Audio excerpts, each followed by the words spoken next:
the last thing you saw was an older, weird version of you grabbing your own wrists and placing them tightly around the fingers and staring into your face and shouting, "Do you trust me?"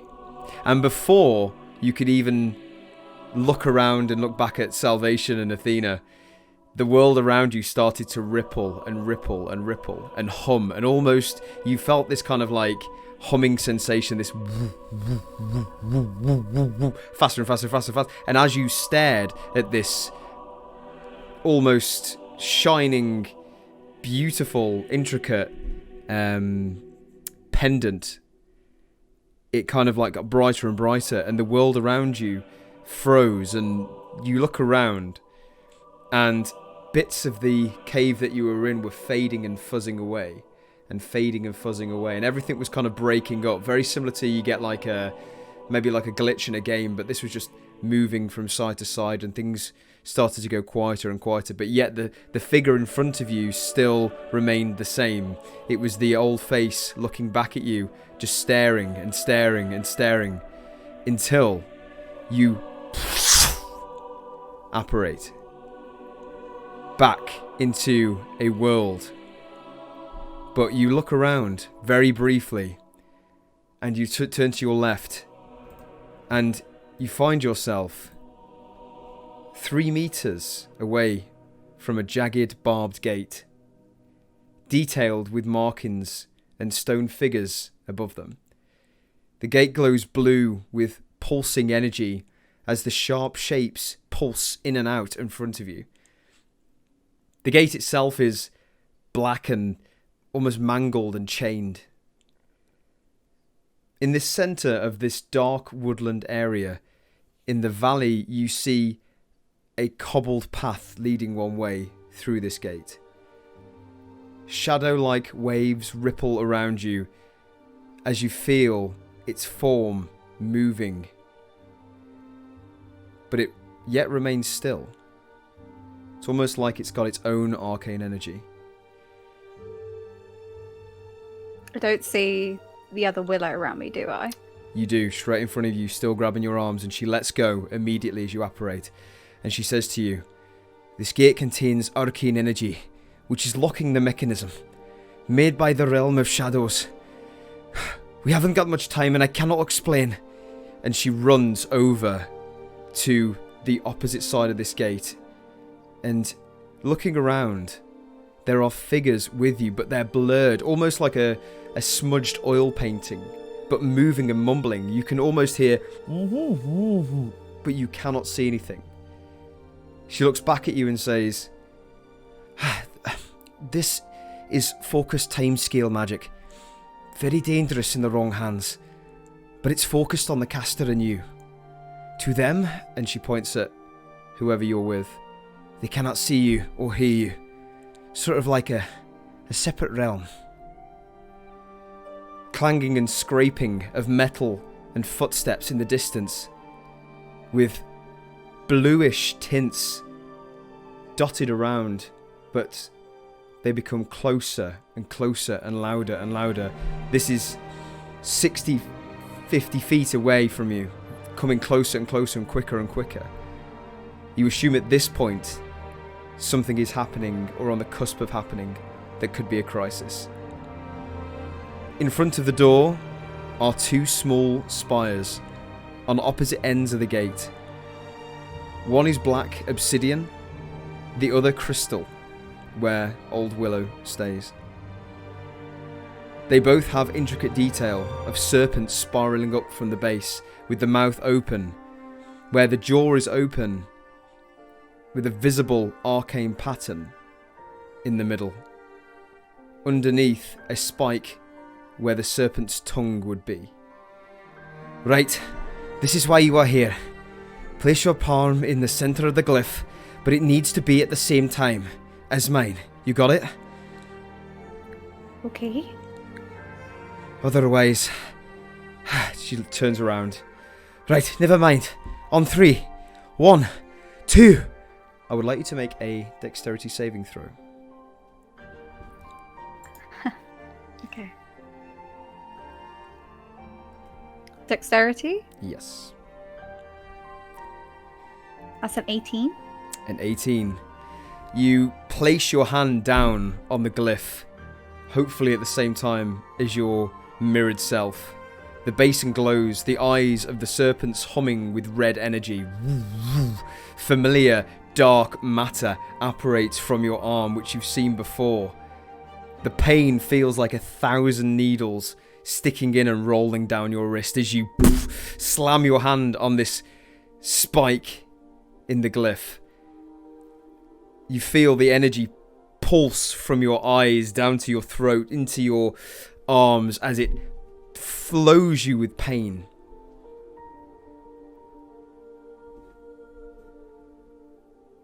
Okay.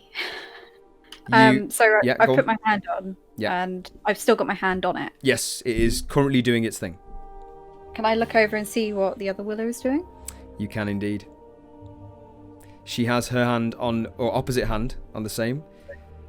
But instead of dark energy, you see this white, buzzing light. Very similar to what you are feeling, your sensations. But at the same time, this energy looks completely different. You look back. Go on, sorry. Oh, carry on. No, carry on. I was going to say, you look back at the old willow as you see the hourglass on her hums faster and faster. Are you doing anything? I'm gonna take my hand off. Okay. As you try to remove your hand, it doesn't budge until this incantation is complete. And I'm gonna go to the other willow. What are we doing this for? What is this pain? As you were saying this, the world around you falls apart, fading and fuzzing into existence, flaking of bits of tree and cobblestone and dust, and all the figures around you start to make a perception check, please. Okay. Perception. That's a natural 20. A natural 20. Come to 25. You look towards her mouth, and you see her mouth move, all of which now sound is starting to stop and stutter, and the things that you heard once more are becoming white and faded in and out and in and out. And you see her mouth move, but you do not hear words. But with a natural 20, you see and read the words on her lips that say, "Find Vakista, destroy the shadow." As the world hums and hums and hums and hums and goes and round and everything falls apart again. And you literally find yourself back in a tundra of icy plain. It is dark. You cannot see more than your dark vision can see. But life is beginning to become real again. The floor feels cold. Your senses are becoming heightened. But you stand up on 2 feet, you make your way up, and you look around. And in the distance, you see a small, flickering light. What do you do? Is it the same colour as the arcane energy I saw on the older willow? This looks like the light from a cave of which you came from. Okay, I'm going to start walking towards it, but as I walk towards it, I want to look at my arm that I touched the arcane rune. Okay. Is there anything on it? What would you like to do with your arm? Just investigate? Just have a look at it. Yeah. So as See if you it's anything. as you investigate your arm, you can see on the palm of your hand is a hole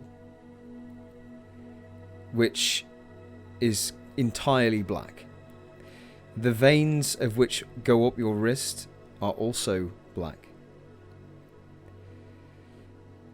And as you're staring at them, it becomes more softened. The skin turns back to its normal colour, and the hole itself begins to dissipate. Can I feel that that is the same energy as the shadow that's within? What would you like to do to try and feel that? I want to try and I'm walking at the same time, by the way. Okay. I want to try and concentrate, close my eyes, sort of, and focus in on this energy. Okay. And I want to try and locate it. Okay. But I want to do it in a peaceful manner, but trying to be intimidating at the same time. Like, I'm the boss here, sort of thing. Okay. Would you like to find a spot where you are? What, to stop? Yeah. Or are you just walking and doing it at the same time? How far am I away from this light? So it's about 150 feet away from you. I mean, you can just about barely see this light flickering in the distance like a pea. Very similar to when you started to approach the Dwarven village or Dwarven city. I will stop them, Okay. just in case anything happens. Yeah. And I'll just stop and try and focus in on this energy. Okay, as you stop, I mean, you can see on the floor now the outlines of footprints, and there's 2 trails. There's one of which to the left of you, which is perpendicular to the one to the middle.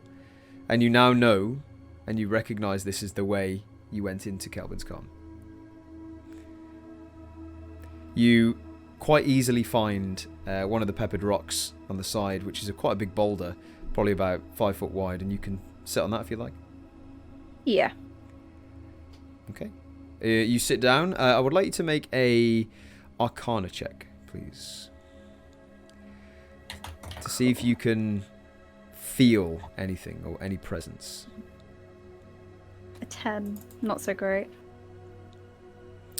So, as you sit down and you look at your arm and you see this scar beginning to kind of heal over, and the skin folds and cracks under itself, and your normal skin returns. You sit down and take a few breaths, go back into your meditative state, and you can't feel necessarily anything right now. So I can't feel that shadow thing at all? There is no presence of it right now. Distinguished anyway.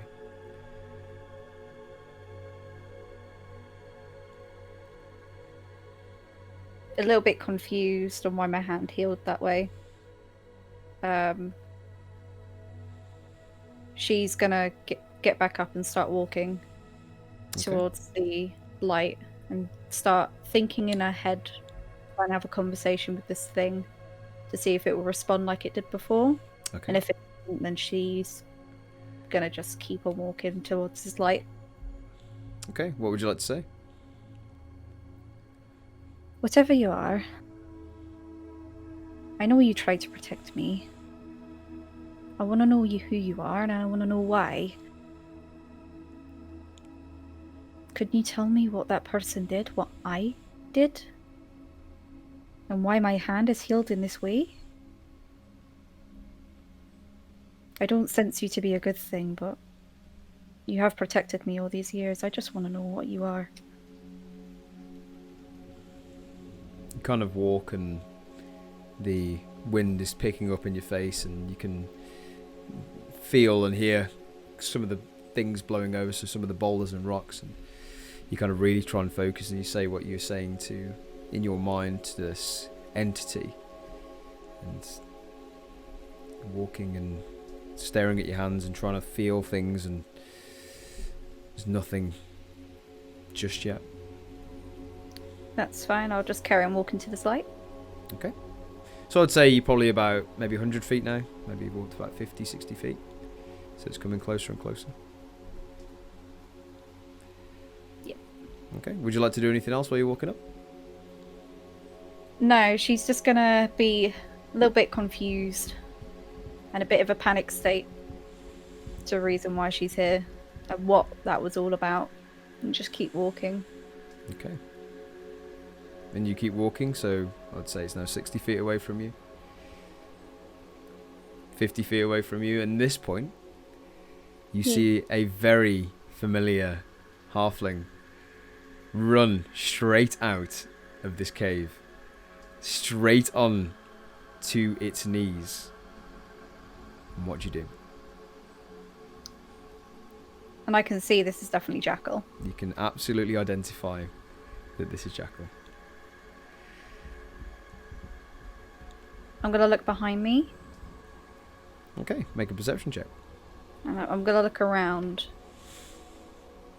in case I'm being followed.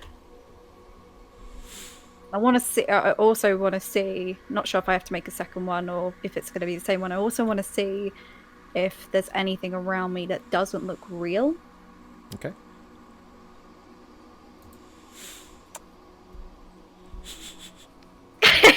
Got 8. An 8. You look around you, your heart's still pounding. It's so hard to concentrate, and you've just seen a familiar face in which you thought was possibly gone forever, 60 feet away. Starting to tear up. I'm going to start running. And narratively, as we fall back on the end, we go straight into Jackal's view as he turns around, and you look at him, and he looks at you. And that's where we're going to end this bit. Okay. Shit.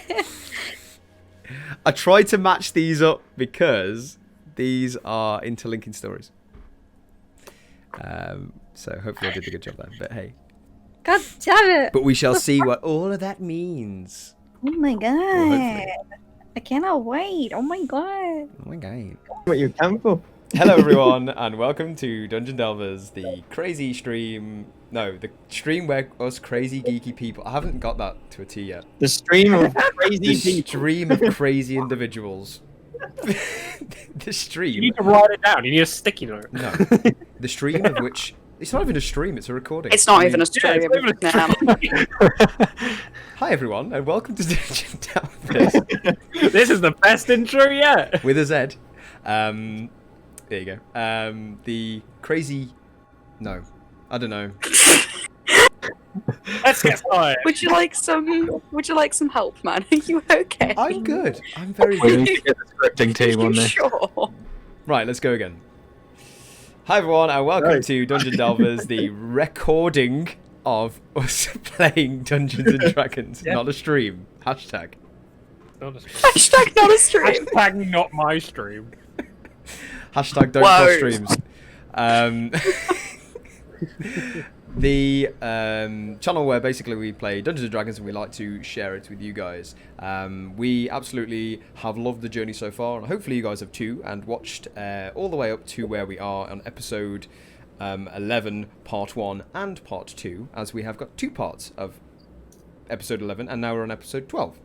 So if obviously you've missed out on what we've got so far, just check out the later recording. I'm going to keep saying stream because you know why? Whatever, it's cool, it's a stream.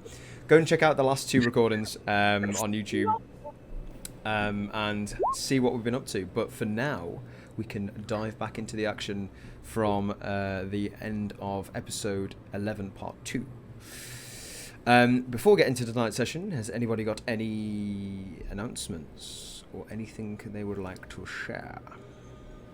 I do not. I don't think so. Not to my knowledge. I've got an announcement, just so you guys know. Willow, which is that side, shall be not joining us this session, but hopefully will be joining us soon, as real life things and, you know, time travel. She's here in spirit. Time travel. So yeah, that's probably all the announcements for tonight. Also, like, comment, and subscribe. Nice things. Come in and subscribble. Push the button, notify the bell, ding ding, ding ding ding, to get notifications on our stream and obviously when we come up. And do not forget to follow at the Dungeon Delverz on Instagram and give us a like. We'd really appreciate it. That would be amazing. But if that's all, we will jump into tonight's episode of... I'm waiting for the drum roll off Jackal, because he always gives me one. I'm drumming! Icewind Dale, Ram of the Frost Maiden. Dungeon Delverz. Woo! Oh yeah. So, Ah. I have unfortunately depromoted Seiya from the telling of tales from last session Vine, thus. Oh, I forgot to do that. And I didn't remember. unfortunately, his narrative coat is hung up for good. And Due I'm like, to hey. technical difficulties, he will only be playing. I'm joking. We love you, Seiya. Just you know, I honestly, I forgot. that's cool. I fine. didn't even realize. It's like when you sign up for a job and you turn up and you go, "Oh, I quit last week." That's weird. It's just one of them. Just walk in, sit down, carry on going. Am I Everyone's still like, here? Did I quit? If no one would have said anything, I wouldn't have even remembered. That's fine. But I shall jump into the review of last session. So, we left our party. As our party traversed through the mountain pass after killing the goblins, and the goblin leader, Boy, led them to an abandoned camp where 5 sled dogs were howling and struggling to escape the broken sled. Unleashing the dogs as they ran out into the distance, the party searched for the camp for clues to acknowledge what happened. Not finding anything for more than a few scrapes of supplies and a map, they found passage to the start of Kelvin's Cairn. Nightfall hit early onto the climb, where the familiar green and blue spectral lights flashed in the sky. A sign from the Frost Maiden herself to signify another cold day's end. But the first in a long time for many, it was a close-up view of this eerie, magical, mystical sight. After scaring the scaring mountain goats, because that was fun, they came across a distinct plane of one of the crossings of this mountain, which looked a bit weird, a bit flat.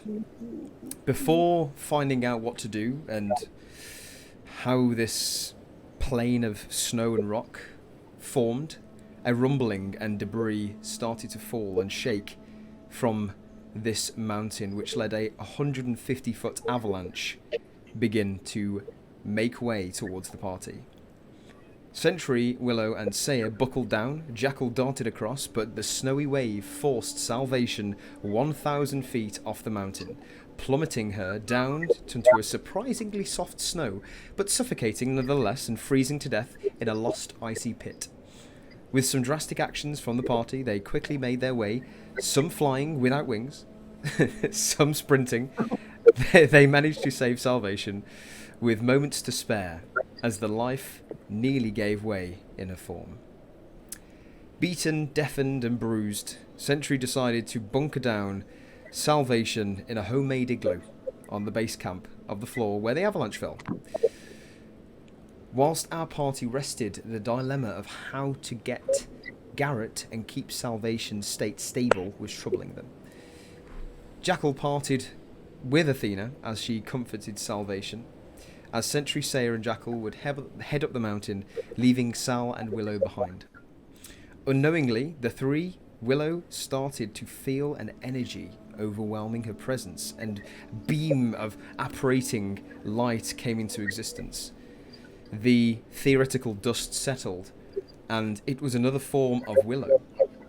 But it wasn't Willow, it was an older Willow, a looking different Willow. Sal and Athena failed to stop the figure from grabbing Willow's hands after she said, "Do you trust me?" And Willow vanished into... That was a banging impression. The three up the mountain eventually came across a still figure of the lost Garret, lying in the snow half dead. As he explained to the party and As he explained he was with a party and needed to find them. Boy jumped straight into his arms as his master had returned. Meanwhile, Salvation had a quick conversation with Bane, her deity, who, with some divine miracle grace, gave her some life force back, and her form started to improve. After slaying 2 cragcats and taking the furs as comfort for beating... Oh my god, I'll start that again. After slaying 2 cragcats and taking the furs as comfort from the beaten Garret, there you go, they journey to a frozen cave where they first found the Yeti of the that attacked Garret and his party. But what will they find waiting for them in this unknown den? Den, den, den. Something's Time waiting. to find out. Yeah, that was the longest introduction I think I've done. To be fair, it was You did a good job. 2 parts. So. Yeah. technically 2 sessions worth. Yeah. So, we dive back into the action as we set the scene. A large rock formation faces our party. Salvation and Athena are back an hour or so away in the homemade igloo, but for now, Sentry, Seiya and Jackal face this perilous climb. We left the party last time with you guys figuring out what you wanted to do. So, you face this ginormous wall of jagged rocks. You see Garret has just ordered Boy to do his thing, and funny enough, as soon as he said that, Boy dashed into the distance. And you kind of like saw where he went, but it was so fast. If anybody would like to make a perception check, feel free. Absolutely. Once I actually get my character sheet up, I always forget to do that. I always forget. Jackal rolled a 20. Nice. And everybody say their rolls out, please and thank you. Yes. I got a 13 and a 19 on smell and hearing. I can smell you, boy. Oh, yeah, boy. Who knows, it might help. Who stink? No, just in case, I always say it. I'm not rolling because I'll have been busy with Garret. Oh, sorry, say that again. I said I wasn't rolling. I'd have been busy with Garret. Okay, that's fine. Yeah, sorry, I was waiting for your roll. I was like, why are you not rolling? But you've just explained yourself, so it's fine. So yeah, so what you would see, actually, both of you, so Jackal especially, you would definitely have seen Boy run off to the left-hand side of this wall, and he kind of ducked and dived between 2 small boulders, in which you kind of look at it now, and it's kind of a dark hole, so you can't quite see what's past that. Whereas, Seiya, you would smell him go that way, but you wouldn't necessarily see it. So all that you know, Seiya, is he's gone to the left, and his scent has faded. Okay. Well, I'm pretty sure last time I did at least start, because I'm in my wolf form right now. I started putting my claws into the rock and start making my way out. So I would say as you started to climb, you put your claws in and you went, and it kind of just disappeared. Yeah. That's what I'm doing. I'm making my way up the mountain. Climbing. When I'm all sorted with Garret, climber's kit, go up. I'll probably be the longest of everybody, because I'm using the pittons to obviously make it so that I can't fall further than the climber's kit distance. Yeah. So taking my time. Amazing. As you are all are you guys all climbing this? Because Jackal, what are you up to right now? Yeah, before we do, I'm going to quickly walk over to Garret. I just want to quickly visually look at him and see in what kind of condition he's in. Like is he on death's doors? Or does he have a bit longer in him? And how long roughly he might be able to spend on this mountain if I'm able to, just by visual checks. Yeah, absolutely. So first off, make a medicine check for me. Sentry, you've bundled him up almost on your back, haven't you? Yeah, he's got fell on him and under him and over him and then me. Okay, that's fine. So the DC's pretty high, but you've managed to get it. Because his form is covered with a blanket as well, you can't quite see all of it, so it's going to have to be one of those things where you have to kind of really look into it, but with a 19, that's fine. You basically see his ears are severely frostbitten. They are black. His nose especially. He's got incredibly baggy eyes. His skin is ruffled and broken around there, and his lips are cracked. His eyes are bloodshot. And just because you can just see towards the neck upwards, he is almost like a little bit dazed. So his eyes aren't always like focused. They're like kind of like coming in and out. But as Sentry ordered him to squeeze, he's kind of trying his best. You would assume that he probably has not long.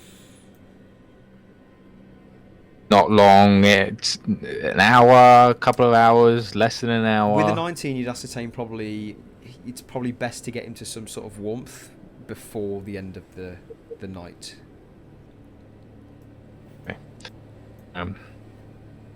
Sentry, how long are you going to be able to carry him on your back? Because you need to find some sort of shelter ASAP if Garret's going to make it off this mountain alive. I'll look up at the sheer wall as I'm just getting the kit all ready, making sure Garrett's fastened on me. Yep. The climb should be okay. When we get to the top, you and Seiya make sure that you find somewhere nice and warm for us to take shelter in. I'll get up with him and I will begin making the climb. Okay, so Sentry has begun the climb. Seiya, you have also begun the climb. Yes. And Jackal, would you like to begin the climb? I will begin the climb. Amazing. Can everybody make a strength check or athletics? I get advantage because I'm in wolf form. I believe so.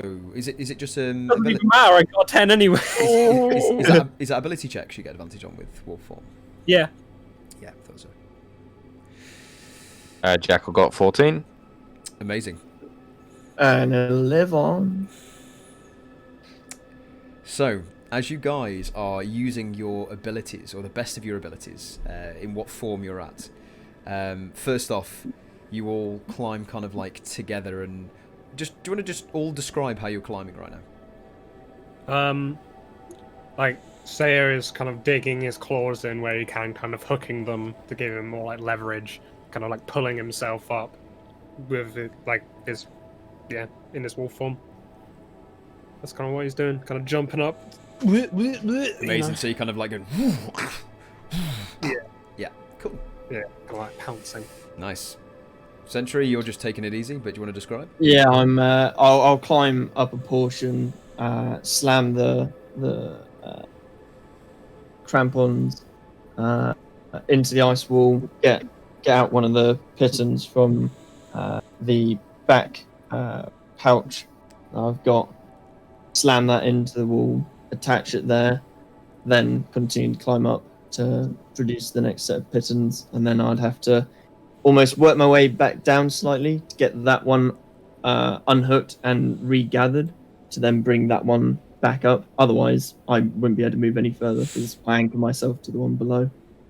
But yeah, so I'm just back and forth spider action pretty much. Awesome. And Jackal, do you want to describe how you're doing it? Yeah, with Jackal being small halfling, he's going to use his nimbleness and mobility. At the bottom of the ledge, he's going to draw his two swords and use them basically as ice picks and jump from rock to rock and hammering his swords into the ice wall where needed. Amazing. So I would say, Jackal, with that, you have no issues with kind of like throwing yourself up, and you actually become a bit of a natural climber to this. But you look to your left as your party members are climbing up, and because of the weight bearing from Sentry, you see just as he kind of grabs on to this narrow edge of icy cliff, it kind of goes, and one arm falls back, and it cuts. It luckily the pittance holds in and goes, and he kind of like throws his arm back on, and very similar to Seiya, you see him climb about 5-10 feet above you because he is jumping up, and he bounds off this wall and climbs up, and his claws go straight in like Wolverine, but then they do not find any rock, and it is just snow, and they grabs and grabs and grabs, and the last swing he puts through managed to find the rock again. As you all successfely climb the mountain, or the side of the mountain. I bet I was like one off from like falling or something. The DC is 10, so well done.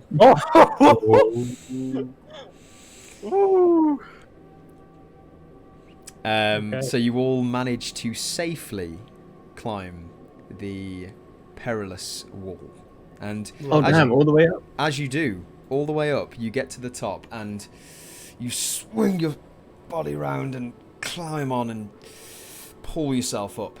And again, straight in front of you, more jagged rocks, bits of huge boulder and snow and ice meet you at the top. I would say, Jackal, you're up first with your roll. I'd 100% be last. Yeah, with all the pit and work. What do I see when I reach the top? Sorry. Make a perception check for us. Perception See indeed. if you see anything else. What you see so far is just rocks and some boulders and some snow. Gotta find that cave. It's a 9, I'm afraid. So it's a 9. Yeah, so just in front of you, I mean, you kind of like grab yourself up, and as you get up, there's kind of this opening where the mountain doesn't really have any protection from any rocks, and it is just battering your eyes, and at the moment you're struggling to just see anything right now. But you are hearing all the kind of climbs and strenuous activity from your party mates. Would I be up now? You would be up next, and then it would be Sentry. Alright, I'll do a perception then as well. Yeah, absolutely. So you meet Jackal at the top, and you can see his face is getting absolutely beaten by wind, and it's almost really difficult to kind of stay almost like feet up. He's almost buckling against the wind. 12 for sight and 22 for sound and smell. Yeah, so that's interesting. So obviously with advantage with the 22 for the sight, so sorry for the smell and hearing. You can most definitely smell. We're talking maybe. I mean, because of the high roll, maybe 80 to 90 feet in front of you Ooh, I see. is some sort of musk, Okay. like matted I'll fur. wait.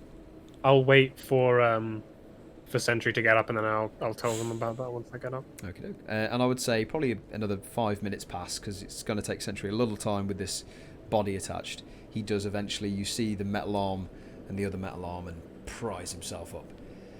Mm-hmm. Getting on up, bring up the rest of the rope and probably one of the last pitons, and pop the. Actually, no. I'll keep Garret roped onto me for now. That way, I know that he'll be able to stay onto me. Garret, are you still with us? Squeeze my hand if you are, and I'll reach my hand towards his and just lightly hold it.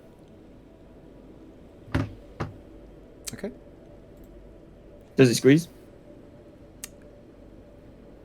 You wait a moment, and nothing happens. Oh no. I'm undo the ropes, Okay, so you're under the ropes, yeah? and just whilst I'm undoing them, Jackal, Seiya, do either of you two have anything that could help our friend here? Any warmth or anything? Just undoing it. I do, and I'm going to give him another visual check quickly. We're all bad with tongue twisters, aren't we? That's fine. Yeah. Dripping. As I'm also at the same time, whilst I'm checking him over, I'm going to be pulling out my crag cat pelt that I skinned earlier. Okay. I would say, because you haven't really moved much, that would be your perception roll. If you wanted to do anything else, what is it you're looking for? So again, I'm looking to see if any of his frostbite has gotten any weaker, to check if he's still breathing. Yeah. Okay. Yeah, make another medicine check. Sorry, I thought you meant perception. Yeah, you can make another medicine check. It's a 13 this time. With a 13, you kind of like open his. I'm guessing he's kind of like bundled in this fur, and you kind of open it up, and his eyes are closed currently. The frostbite and this skin haven't changed, but I would say that you're struggling to find a pulse right now. Taking off my shoulder by this point. So, do you have your flame? And My I'll- claws are still on fire right now. and I'll put him just between Close myself, so I can try and warm him. And I'll sit with him up against. Is there a corner or anything at all where it's Yeah, like a so- little break from the wind? In front of you are scattered boulders, and you can kind of guess from where the wind is pushing almost Jackal over. You can see there is like little nooks and segments where the wind wouldn't be as forceful. I'll say to both Hey, of them. Come with me here. No, okay. Well, I'll say to both of them as we're doing that I can smell something musky. That might be the Yeti cave that they were talking about. It's about 90 feet away from us. Does it smell of boy? As I'll take him and sit down with him and just try and warm him. Can I tell if it's because I would know what boy smells like? Yeah, you can definitely tell it's not a boy smell. It's not boy. And funny enough, as soon as you say the word boy, you hear and you feel the scooting of a small animal past your legs and straight in towards Sentry, into the arms of Garret. And it is boy. We should make our way to wherever I'm smelling. It's most likely in a cave, like you mentioned when we first found him. Even if it is dangerous, we can take it out. I'm sure we have the. Well, we've got to sort Garret first. Is he showing any Only signs? 90 feet Well, away. as Me soon, warming him with the dog? as soon as boy reaches Garret, you basically, he kind of like goes and straight towards his face and licking it like ferociously. And a few licks in, you see his face kind of taking the licks and moving, and then he goes, "Boy, is that you?" And he takes these really prolonged, deep breaths, almost like something has just woken him out of an unconscious state. If Garret has any chance of survival, we need to get him to shelter now. Yeah, I follow mean, me. There's nothing more dangerous out there than this cold that's gonna kill him right now. I think following Seiya is gonna be the best choice. Follow me. If you're feeling warmer, Garret, I'm gonna put you on my back now, and we're gonna go quickly, okay? Okay, but be quick. And I'll carefully from holding on to him. Yeah. Take him and wrap him up over my shoulder again. Yeah, and as you do, kind of boy kind of like starts to try and climb up your leg and like jump almost to his rescue. Hold on a minute, boy. I'll tie him on very loosely, so just up under the arm, up over back, up under arm, and have it so it's tied there. And I'll pick up boy. Okay, yeah. Boy kind of like wags his kind of like wriggles his bum in your arms and kind of like licks his face over your shoulder.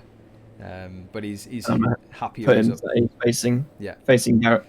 Let's go. Lead Did you the say way. it was like 90 feet away or something crazy? Roughly, you can't tell exactly. Obviously, with smell, it's quite weird because obviously you can't dictate. But you can guess it's gonna be just over your eyesight. So you're gonna guess roughly about 60 to 80 feet, but it was coming from further down. Okay, well, I'll start kind of running that way because we want to hurry up. Yeah. Spot on his tail. Yeah. And then I'll be behind all of them. I'll be the slowest as well, so I'll definitely be behind everybody. Just to keep something up, is your Rite of Flame still active, sir? Yes. Okay, so you're emitting light, and you've got your lantern, Jackal. I do, yeah. Yeah, cool, brilliant. Sentry, what are you using again? Do you mind me asking? They're two light sources. Oh, so you're you might using need the light to, sources. yeah, you might need to set it on. I noticed last time when we were in the fight, you need to set it so that their tokens emit light as Yeah. well as them having sight. Mm-hmm. That affects what I can see. Yeah. But yeah, Okay, cool. Wow. So you can kind of like guess from where you are now that with the brief description that Garret has given you, it's probably going to be another maybe 15-20 minutes towards the direction of where you can smell. Okay. We'll keep going that way, I suppose. So you all carry on? Yeah. Okay. yeah. Yep. I suppose we're all I mean, Sprinting. there's not much else we Yeah. can do. So. Yeah, everyone, we're all sprinting. There's no stealthy Yeah. visit. Okay, so you're literally just going straight there. Are you actually sprinting, or are you just walking with haste? I mean, I would We say need- I'm going to say walking with haste. really. Okay. Yeah, just slightly, not quite sprinting, but just past walking with haste. Okay. Jogging. Bug, that's the word. I mean, I jogging. suppose that we're not slipping, but yeah. Yeah, as fast as you can in the snow. Yeah, that's fine. Okay, so you guys kind of like hunker down and you kind of like, right, shuffle yourself ready, and you're like, right, we're going to make it to this cave, and you start step after step after step after step, and you kind of like cinematically fade into the distance. I will jump back to Salvation at this point. While you're doing that, I'll be 1 sec. Killer. Salvation, you obviously recently had an encounter with your deity, and the kind of like feeling of that hasn't gone away yet. Your body is still in complete awe of this reception from your god, in which has warmed you up and filled you with divine energy, almost, if you want to call it that. In front of you still is the enclosed cheese wheel of snow, which is holding the entrance to the door, and just to the right of you is Athena, and she's settled down now. She's now gone back to her prone position. It's very cold. It smells a little bit musky in here. What would you like to do? Do I have any bearing on what sort of time it is? Ooh, make a... I mean, to be honest with you, because of your incident, I would say things have gone a bit muffled. So make an intelligence check for me, just to see if you can figure that out.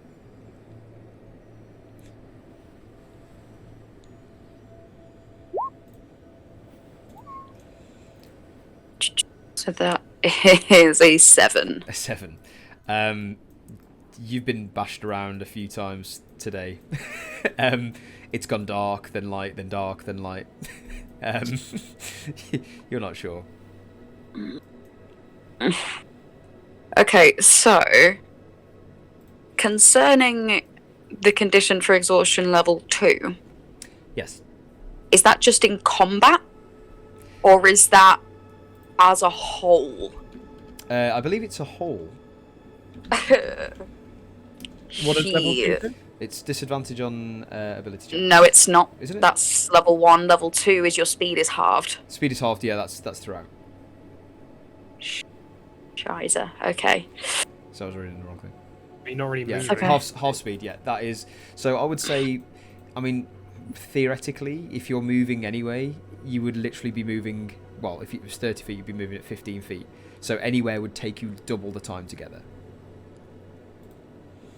Okay.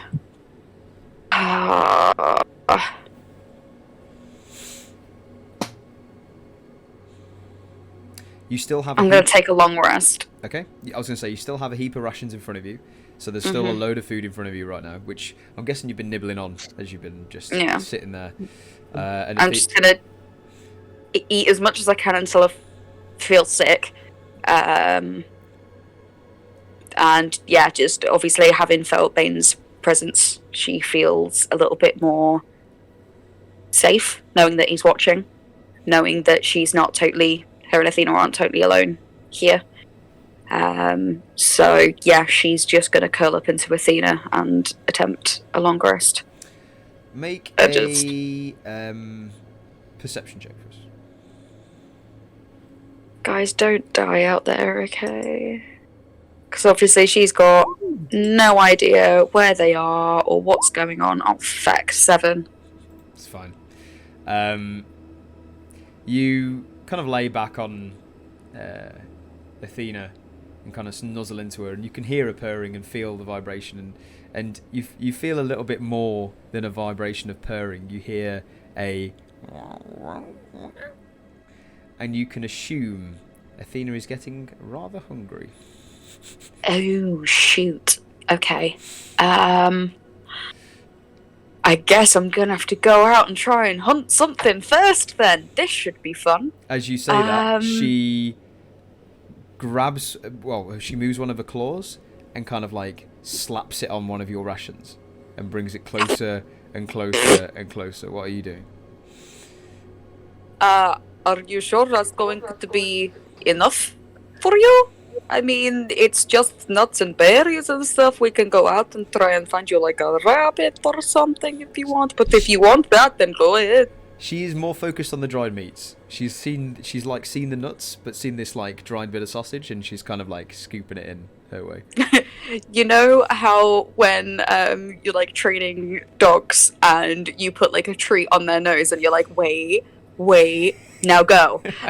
I'm gonna like, give her a look. Hungry crab cat.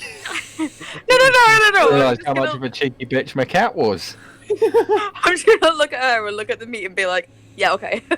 She's still hungry. I mean, you know. Make an animal handling check if you want to do that. That's fine.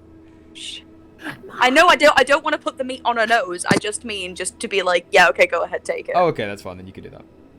Yeah. So she graciously takes it and she munches away on this little bit of meat that she's found.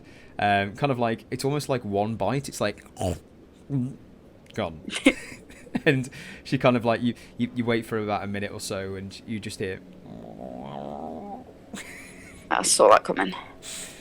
Yeah, she's kind of like getting a little bit hungry. But I mean, she's kind of curled up and still prone in a comfortable position, so you don't sense any immediate attention needed, but you would assume that maybe she needs something to eat soon. As her father and feeder, or friend, or whatever you want to call Jackal, is not present. Feeder. Yeah, I'm gonna go out and attempt to find something to hunt. I don't have any long-range weapons. This is gonna go really badly. Okay. No, I can't go out hunt. I don't have anything to hunt with. I've got a sword and a dagger, and that's okay. I will remind you as a DM, just so you know, you are in a campsite which has been buried in snow. But we didn't find any food or anything, did we? The 5 dogs were eating the supplies from the turned upside down sled on your arrival. Oh. Well, if I'd have remembered that, I potentially would have taken Athena out to try and be like, how good are you at digging? Do you say that to her? Yes. She just kind of like looks at you. Just... Yeah, I was expected. I miss being able to talk to animals. Oh, fuck it. Yeah, I'm just gonna go out and just sort of gesture at her to follow me and take you across the cheese wheel of snow. Okay. Just make a general... But putting my winter clothes on first before I go out, obviously. Make a general intelligence check. You would know that information because you would have come in and seen it. And Salvation isn't exactly not intelligent, so she would know that. But let's see what else you know. A 10. Not much, by the looks of things. I mean, you remember it being somewhere in here. You know what? Even with the disadvantages, every single one of these rolls has been horrible. It's like 6 rolls in a row, and the highest was 13. That's awful. With the 10, you do remember there being supplies which were being eaten by the 5 dogs, and is somewhere within the campsite. Right. Yeah. Let's go a digging. Okay. Let's go find some supplies. So what I will say is, while you're doing this, just make a general survival check, and we will elevate and jump back into the traversing lot while I decide what happens. So we zoom back in. Do you want the roll now or later? Okay. We'll do it later. We zoom back into the trio of heroes and boy walking towards this more rocks and passing boulders. What are you guys doing? This is about 15 minutes in, roughly. No. How long did you say it would take again? Roughly 15 to 20 minutes, so you think you're coming closer to where you may need to be. I suppose we'll just. I'm just gonna keep going. God damn it, Seiya Maps! You always make me late. Yeah, let's just if we don't see anything else, and I'm just constantly telling Garret to squeeze my hand, making sure that Boy's happy with Garret, trying to just make sure that he's keeping Garret awake by licking him. It's strange because in the last 10 minutes, what's really happened is instead of Garret squeezing your hand, he is being awoken by Boy's licking. So he seems to be drifting off, and Boy just keeps going and like that, keeping him awake. So Boy is doing a very good job. Yep, that's why I picked up the dog. Doing your job. Very creative, very clever. Are we nearly there? Seiya, Jackal, do you see anything else? Any tracks or anything whilst we're going? You guys can make a secondary perception check if you wish. Yeah, I was just about to say. All of you can. Thank you, Woo! I got a 6. 17 for Jackal. 22. Brilliant. So you're kind of like walking along and you say this, and Seiya kind of looks around and goes, "No idea." But my smelling. Your smell has kind of like, you're like, there is definitely something, but you don't know what it is, but you can't see it, and you don't know which direction it's coming from.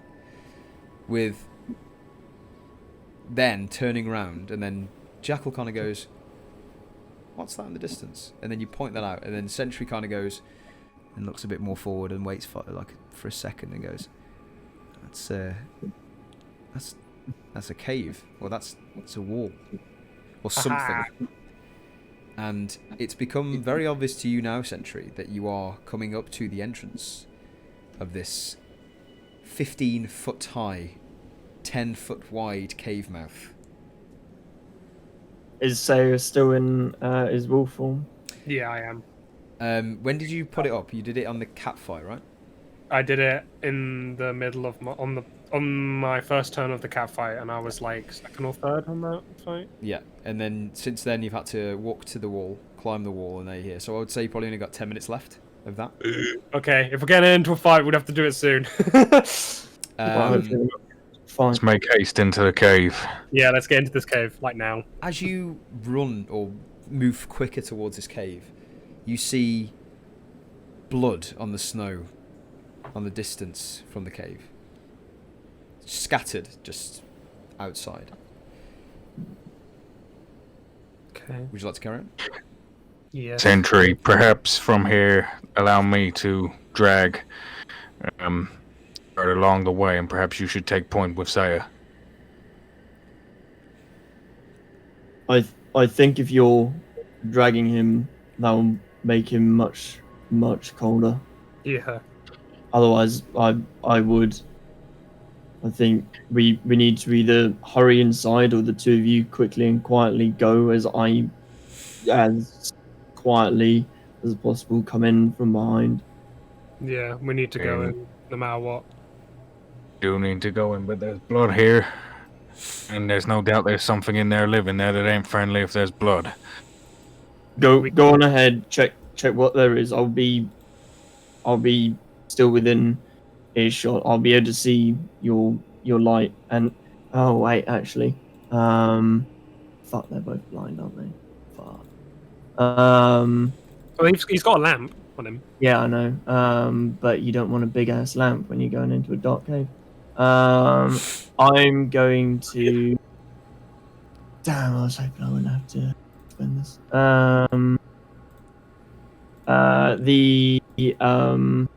Shit, I really hope I make this. Side pouch on the left comes out. Okay. I take out more herbs, and you see a translucent leaf at the moment, and a couple of other herbs, and I'll start grinding together in my hand. The other herbs in the other side is the lens light leaf. To try and make night eyes. I'm making minor, 15 gold piece cost, 10 DC, If I don't make this, that's going to herbalism kit. I smash it with a 23. Amazing. Perfect. You'll see that the paste that I make, I rub onto either of the leaf light lenses, which go a slightly bluish purple tint. Turn off the lamp and hide your flames. You can see and smell better than he can see when he's blind. Here, Jackal, open your eyes wide. You might have to move some of your mask down, but I'm just going to put these over your eyes if that's okay. You'll be able to see. Do you let me? Jackal snuffs his light, but he keeps his mask up. And I'll just gently open his eye, put it in. I put the dog down, open his eye, put it in, open the eye, put it in. You now have night vision. no, dark vision. Yeah. Rainbow shit going dark. Is it 60 feet? Yeah, he now has 60 feet for an hour. And as I do it, I'll just say, give me the lantern. You don't want a bright light when you're going, but I'll need it for seeing. I still don't agree with this idea, but whatever you think's best. I will hand him the lantern. Okay. Yeah, you got it for an hour, so should be plenty of time. Let's head in. So let me just get this right. Sentry has now got a lantern. Yep. And Jackal can now see 60 feet. Yep. Fantabulous. Brilliant. And I'll just be waiting outside. I'll just be waiting outside, trying to keep Garret warm with the dog. Bringing the lantern over to Garret as well, if that helps at all. And listening out whilst the others, I'm guessing, are going to be going in. Are you guys going in? Yeah. Yep. Okay. Let me bring up a snazzy but functional A map. map of destiny. It's just a bit. It's the wrong one, but you'll get it soon. Oh. I'll tell you what, we'll cut that out. We can swap to the real one. How's that? Rather than me faking it. What do you mean? So I've just moved it to the wrong map. Let me just. Oh. It's right. New rules. Who dis? Where are you? There you are. So let me know when you can see what is going on, my lovelies. I can, yes. Oh, I need to change. Yeah, can now, yeah. The mountain map again. Yeah. I see there's At a cave. yeah, clever. Okay, cool, yep. Okay, let me just put everyone on. I mean, I'm on there already. I can already see. Including myself. Give me a sec. Oh, right. What can we see? There we go. Just check as well. So there's the large cave entrance and there's the blood on the wall. So I suppose we would have already gone up to where the cave entrance bit is to have seen all that blood and stuff. Yeah, so if you guys want to just move yourself, the entrance is Here. yes, and basically you've just entered the mouth. So we're like here? I would say you guys are about here. Yeah. Oh, here. Okay. That's the entrance. Yeah. Oh, okay. So this is like a different path than this is the actual cave. Yes, correct. So Okay, straight on is the path, and then to the left is the entrance.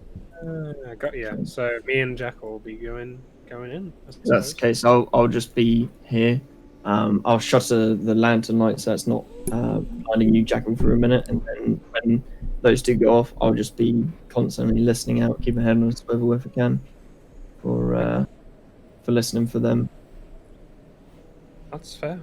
Well, how should we do this then, Jack? Do we want you in front, or do we want Seiya in front? What are we thinking? I'll take the lead, but as soon as we see trouble, Need you by my side if that's all right. Can I count on you, Seiya? Of course you can. Or me? I'll let you go in front of me, like kind of let you pass, so you can start heading up that way, I guess. I'll stealthily move forward. Okay. And as you guys start to enter this large blood-stained cave, that is where we're going to take a break. Hey. And we shall be back very soon. We shall be back. We shall be back. Hello guys and welcome back. Thank you for taking the short break that we took, but you didn't because it was just a blip, so hey. I know we do, because we do it and you don't, so it's fine. We left the party, or 3 of the party, entering the mouth of this blood-stained cave, as Sentry waits behind with the half-beaten or nearly dead Garret, and gave Jackal a new ability to see in the dark. Seiya rushes forward to make sure the cave is safe, and I'll leave it to you guys. First thing I want you to do is, Seiya, I would like you to make a perception check as you enter this cave. Of course. I got a 9 and a 10. God, 9 and 10.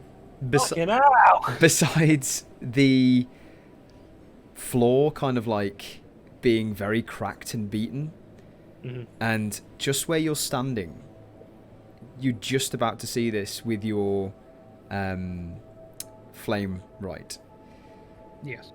You could see that there is a sheer drop in front of you and some sort of bridge that goes like over this chasm. But it's not just any bridge, it's like an ice bridge. But you can just see the start of that. Besides that, you can't see much.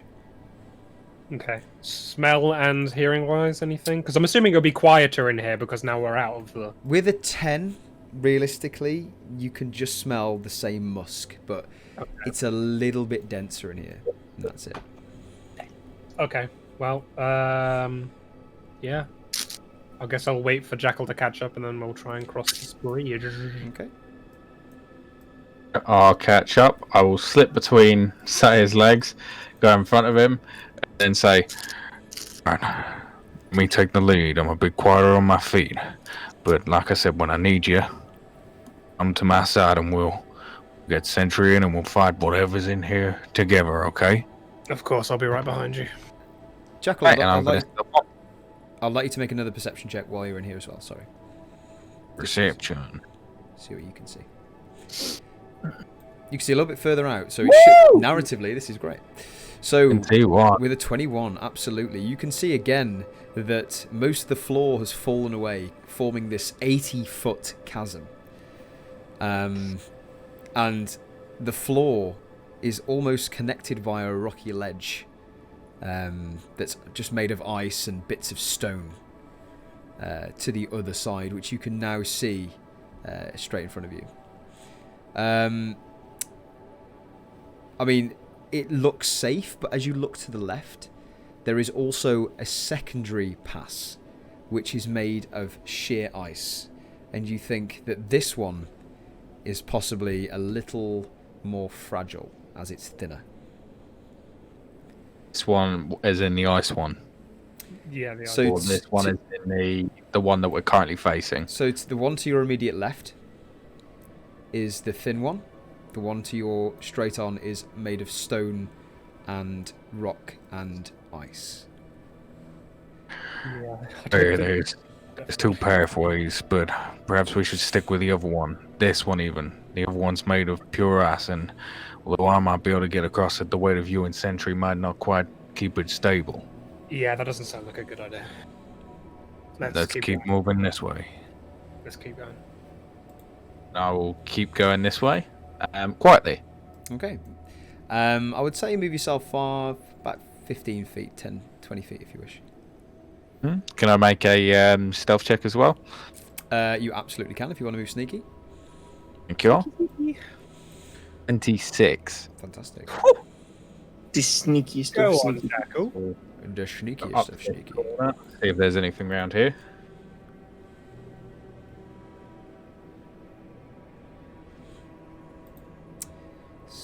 Okay.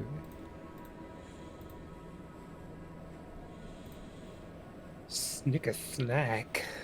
Oh, shush. Okay. Okay. What did you say? Just sorry, I was just checking something. Oh, I was just looking around this corner, but I can see on the map there's bones on the floor. Can I recognise what kind of bones they are? So funny you should say this, because as you both kind of like make your way, are you moving stealthily as well? Oh yeah, I'll roll. So just if you're not, that's fine. But if you are, No, just roll. might as well. 6. Okay. So as you're both moving across this kind of like icy bridge, you see damn it. Seiya just kind of like the claws kind of go, and he slips a bit and then goes towards you, where you can see Jackal's actually like tiptoeing across this thing, not making a sound. Okay, would I hear that? Yes, absolutely. I'm going to tap my just say, hey, keep it down. I'm trying, my claws are just so spiky. I know. We stay a little bit further back. I know you got some sharp claws there. Okay. That's a good boy. Atta boy. I will murder you. If you call me a good boy again, I will stab you through your face. Okay, boy. Anyway, what's the bones? So you have a little look around. Do you want to make an investigation check if you're looking? Yes, please. Okay. See what we can find. It's a 7. Okay. Oh my god! Looking down immediately, you can see that there are bones and parts of shoulders and torsos, and it's messy down here. Like, there is all sorts of blood and mangled things. Parts of bodies of beasts and humanoids. Some you would see using your natural abilities, some fresher than others. But besides that, that's what you see. There, go back and tell Sentry just to come into the mouth of the cave. He might find some warmth. Okay, I'm gonna bound back over to Sentry and let him know that. Bounding over. Okay. I'm going to peek this Bounding over. corner. This corner here, I'm going to peek it. So I'm not fully going around it, I'm just peeking it. Okay, cool. So, first off, Sentry, are you doing anything? The camera has no sight, by the way. There you go. Let's go. No. I mean, like around it. Like even when it's deep in the cave, it can't see shit. Oh, yeah, good. That's fine. So, it's like, ugh. It's almost like it's intentional. Oh, okay. I thought it was only okay. Move it back. So do I just see Seiya come on over? Yes, and you do. You see him bound over. We've gone a little bit ways in. There's enough in there for you to get some shelter from the wind and the cold. So just follow me. Okay. Garret here. I'm just gonna put you back over, and I'll put him over again and pick up the dog. Same old, and try and quietly move on through with him. Okay. Okay. I'll guide them to where. I got the lantern out in the other hand. Yeah, so like here-ish. Okay. Like here. So, if you're trying to move quietly, I'd like you to make a stealth check. Oh, Yeah. I'll do you want me to make another one? Or- Because you're moving backwards and forwards, yes, I would. Both of you. 9. Before I roll, by the way, happy for you to say I am carrying a lot. A Gareth and a dog and a lantern. I was so about to keep- say you are with disadvantage, yeah.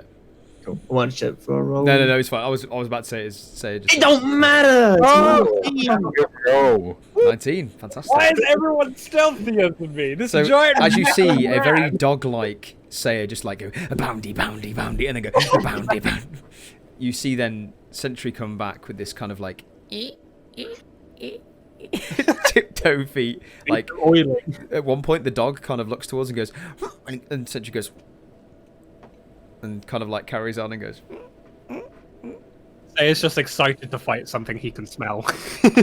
He's just like, yeah. And at this point, you'd be able to, with your passive, you'd be able to smell this musk is incredibly dense right now.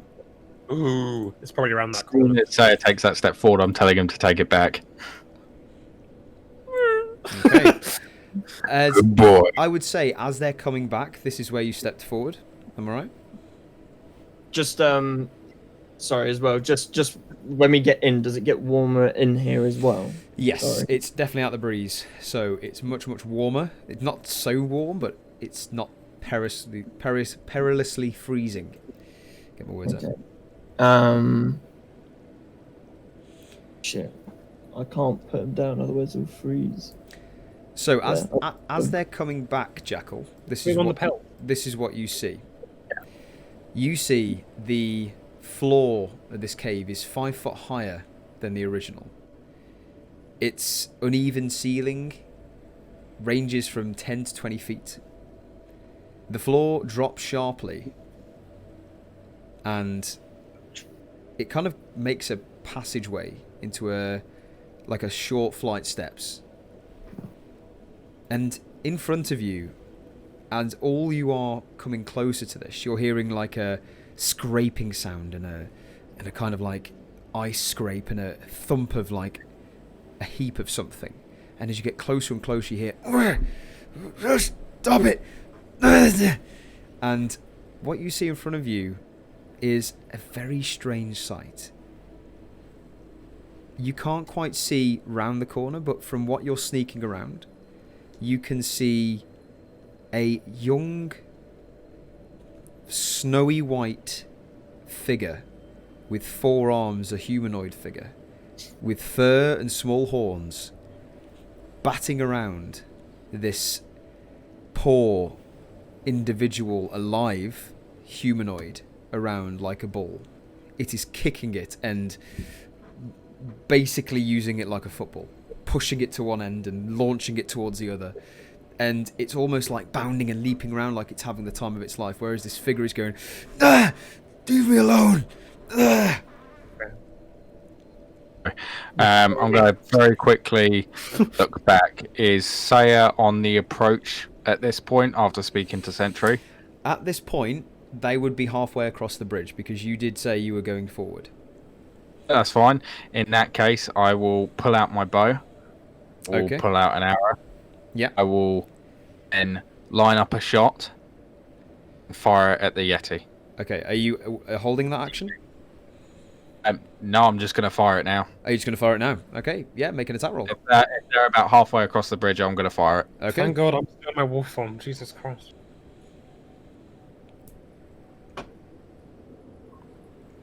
$19 to hit because I get advantage on creatures that haven't yet acted in combat. Woo! Amazing. It's almost like you knew that was coming. So as you... Oh, wow. As you throw this arrow down, and you can almost hear it through the chasm in slow motion. It goes... And as it turns towards you, the little creature goes... and makes this screeching whelp before it places into its heart, and it goes,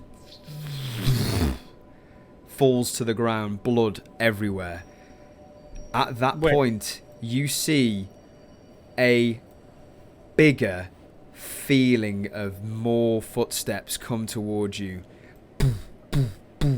As that wasn't the Yeti. Huge mother Oh my god! That wasn't the Yeti. Oh my god! of a Yeti, and makes this ginormous roar as it shakes the cave. I would like you to make initiative, please. Oh, that was easy. Jesus, this thing's the mama bear. Oh, I got 21.18. Thank God I got high. I'll do this so you guys can see it I now. think he was shooting was the Yeti, so when you were like, oh, he flops to the floor, I'm like, oh, okay. Oh, yeah, boy, let's do it. Thank God we are doing this now, because if he had done this any sooner, I wouldn't have all the advantages of my wolf form. Like, goddamn, this is so lucky. I have like another like 8 or so minutes. Jesus. You're on literally the edge. Yeah. But yeah, I only have like. You'd be literally 3 minutes until it's gone, mate. That's Okay. that's where we're at. In 3 minutes, No. right? Well, around is 6 seconds, so you're very lucky. 3 minutes is Got 30 rounds of combat. Yeah. Basically, you've got, Oh yeah, I'll be alright. you've got a I while. get 2 attack rolls per fucking move, so. Yeah, hold on. And you've already got your flame on the claws and on the I swords. do, yes. You're sorted for the start. Alright, has anyone else seen this guy's last name? What's Guys. Just his name in general. Fish finger. Perilou Fishfinger. his name? Save the fish fingers. I mean, you guys know that, but you don't know that at the same time. Yeah, we I'm sorry, I didn't know. Oh, we all make an effort to make sure we know what it is. So what's your name? I Fishfinger? want to know Mr. Finger. Mr. Fishfinger.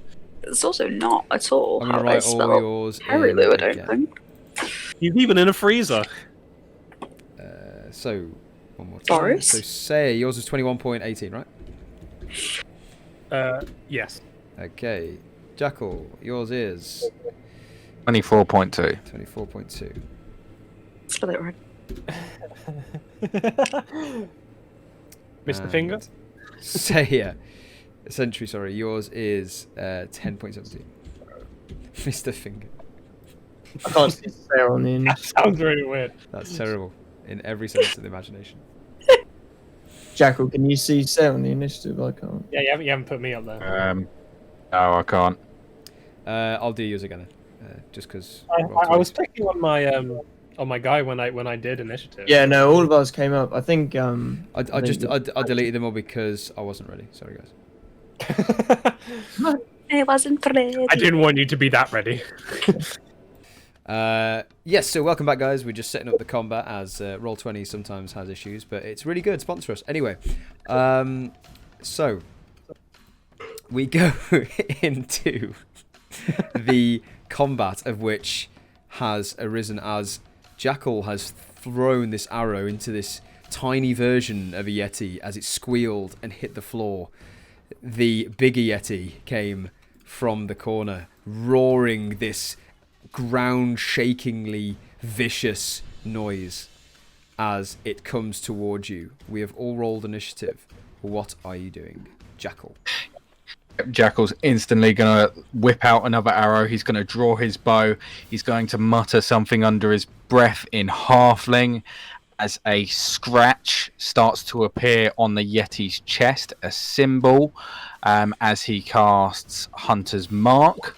Amazing.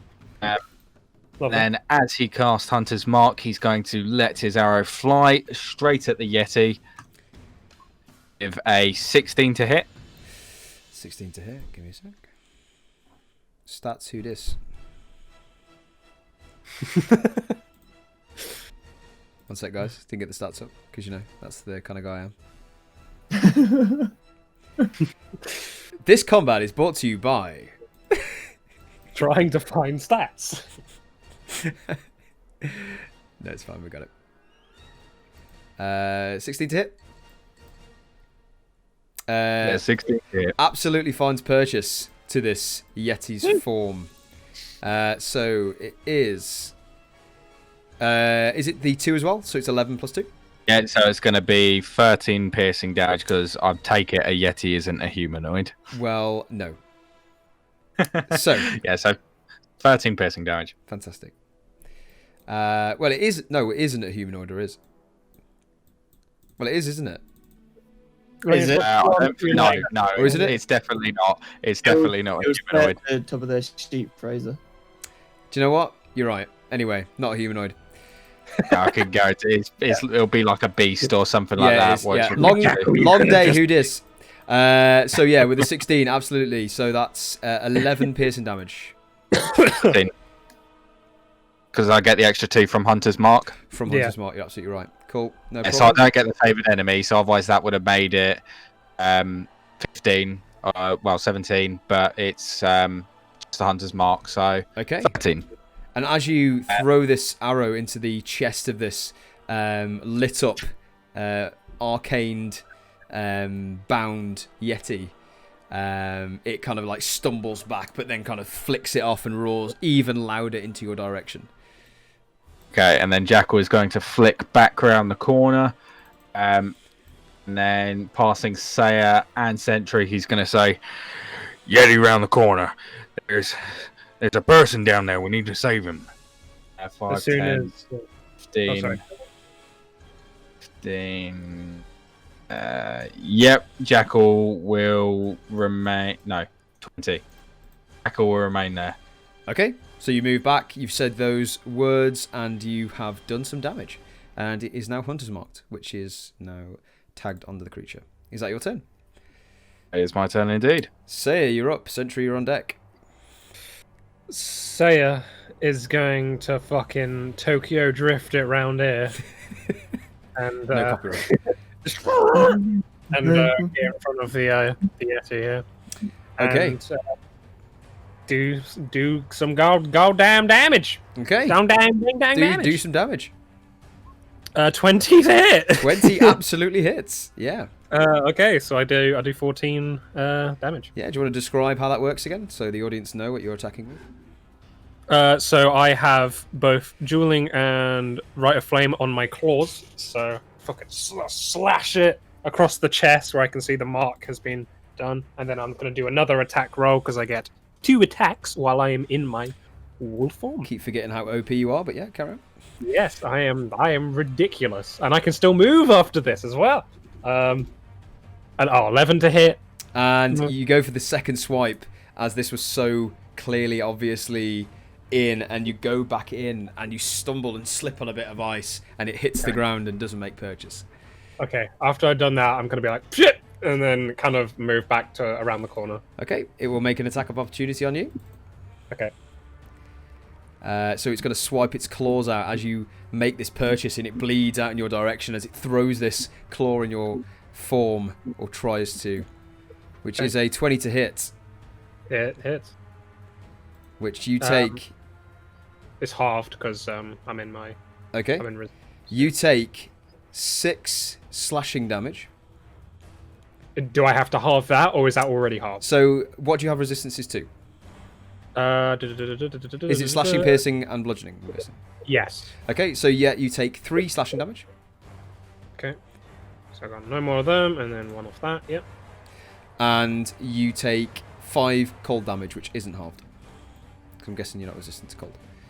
No. Otherwise, what have you been doing this whole time? Okay. Cool. That is my thing. Okay. Sentry, you're up. Are we running? Does it look like it can fit through here? What's going on, Jackal? I'm keeping back. I can't take as many hits as you and Seiya can, but this is something we need to get down now. DM question from the medicine checks and continuously keeping an eye on Garret and with my medical knowledge using herbalism and stuff and bits and bobs. If I put him down, will it do him more harm than if I keep him defended on my back and being warmed by myself? And so more harm as in harm as of the creature, or harm as in his health is going to decline because you're not there? Health is going to decline because he's on the cold floor. Okay, just so you know, you have no body heat. Why? Because you're a metal... You're a robot boy. Not breathing Warforged. Yeah, but if I emit no heat, then I also can't take any cold damage. What's hurting my coldness? I will say the armor plate, if you was to emit any heat on your back, wouldn't be emitting the same amount of heat if it was from a warm body. Yeah, that's so. That's what fine. I'm trying to say is, it wouldn't affect him, no. Because it's the same as if he is wrapped up, and what you've been doing is keeping an eye on him, and obviously using your checks. That's fine because you've been making sure his health is maintained. Cool. Being against your back doesn't make a difference. Okay. So if I put him down, that's fine. You assume so. Do I have to make a check? No, you are more inclined to say yes, that would be fine. In terms of all the checks that you've done and placing him down and seeing this kind of the area you're in, which isn't a blizzard, which we said earlier. Yeah. You would assume it would be fine. That's fine then. I will then move forward, and I will take him up off my back. Obviously, dropping the dog down, boy down as I'm moving. Take him up He leaps off at my your lap. back and put him down. Is that a free action or anything, or just I can put him down fine? I would say that dropping something wouldn't be an action necessarily. It's equipping something, picking something up, and mantling something. Yeah, so that'd be fine. I'll allow it. Cool. As I'm going, boy, you look after him. Everybody hold the line, and I'm going to rage. Okay. And Now you're warm. yeah, and up round past, going straight for the Yeti. Okay, so we're basically placing Garret down where the wolf is, where boy is. Yeah, that's fine. Yeah, it's that wall. Yeah. Cool. So he's against that wall, and you've gone straight up to the Yeti. Yeah. And you can see now past this corner the destruction which Jackal's left as this thing is just swiped. Seiya, you can see as you've ran past, it's got blood on its claws, it's got blood all over its torso, it's dripping, and behind it you can see a figure not moving and a humanoid that is screeching in pain and fear. Yep. Take a. Probably going to be able to hit me, so I might as well reckless. Yep, reckless attack. Okay. So advantage to hit. And that's advantage against you next turn, isn't it, right? Yeah, so 13 to hit. 13 to hit. Dun, dun, dun. So you throw out your greatsword, and just as it is about to move out of the way, you make purchase into the side of this Yeti. And it absolutely just about makes your damage, which is... Nice.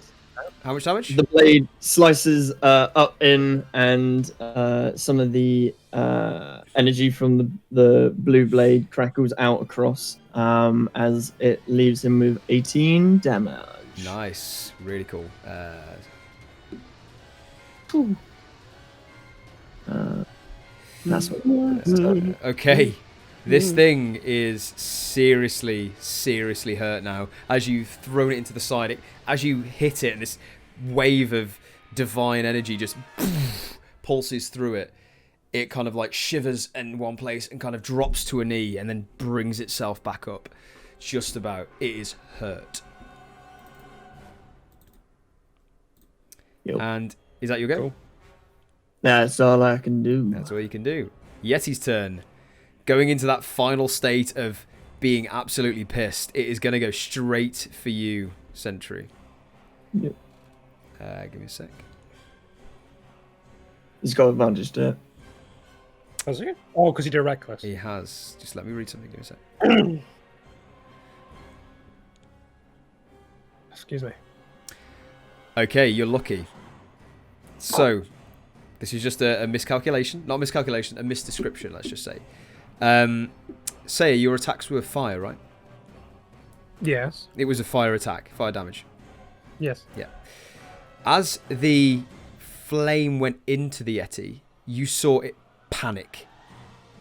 And I will say, in this case, because DM may have made a slight concur.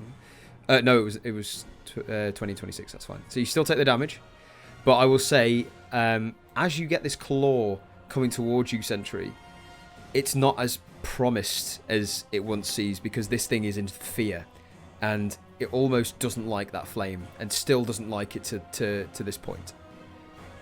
Right. So it's going to make a straight roll against you, Sentry. Cool. What's it gonna do? That is a 21 to hit. Yeah. Oh, are you gem rolling it? Yeah, Yes. I can't. Yeah, There you go, yeah. that's it. Yeah, cool. Yep. So that does 5 slashing and 3 cold damage. So I'm guessing you halve the slashing? Yeah, 2 slashing. 2 slashing and 3 cold. Cool, 5. Nice. It's going to make a secondary attack against you, Sentry, as it brings its second claw down on you. That is... You're very fucking lucky. That is a 14 to hit. Doesn't He rolled a 14 and a natural 20. hit it with the blade off on the side. Wow. Well, You are so lucky. Yeah, MVP Seiya again. So doesn't hit. Nope. No. So he swipes down in this pain and fear, dragging its feet across itself and hits the floor. Doesn't make purchase against you. And it will turn around and look towards the humanoid and look towards you, and its face is panicking. Yeah, Jackal, you're up. Sweet. So Jackal once again is going to move up 5 and 15. 15. Here. 20. And I'd be able to see like these two back squares of the Yeti. Which one, sorry? The two back, because of course it's a large creature. Yes. Basically, I have a spell which gives off a hail of thorns, gives off spikes in a 5-foot radius. Because the Yeti's so large, is there anywhere I could fire hail of thorns without it quite hitting Sentry? I mean, there's one way to find out, but there is no. The squares he's occupied space. That's all I'll say. So he's taken the 4 squares that you can see. So that one, that one, that one, and that one. So anything else outside of that is fine.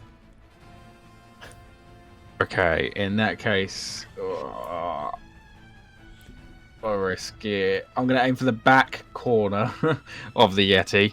Okay. And again, Jackal lines up his shot. He mutters more incantation in Halfling as he casts Hail of Thorns on his arrow. Just so you know, the crit. Just so you know, Hit. if you want to hit the back, you will roll with disadvantage. If you want to hit the front, I will let you do a straight roll. Because you can't hit something from the back when you're from the front. Yeah, I will take the roll with disadvantage. Yeah. Disadvantage?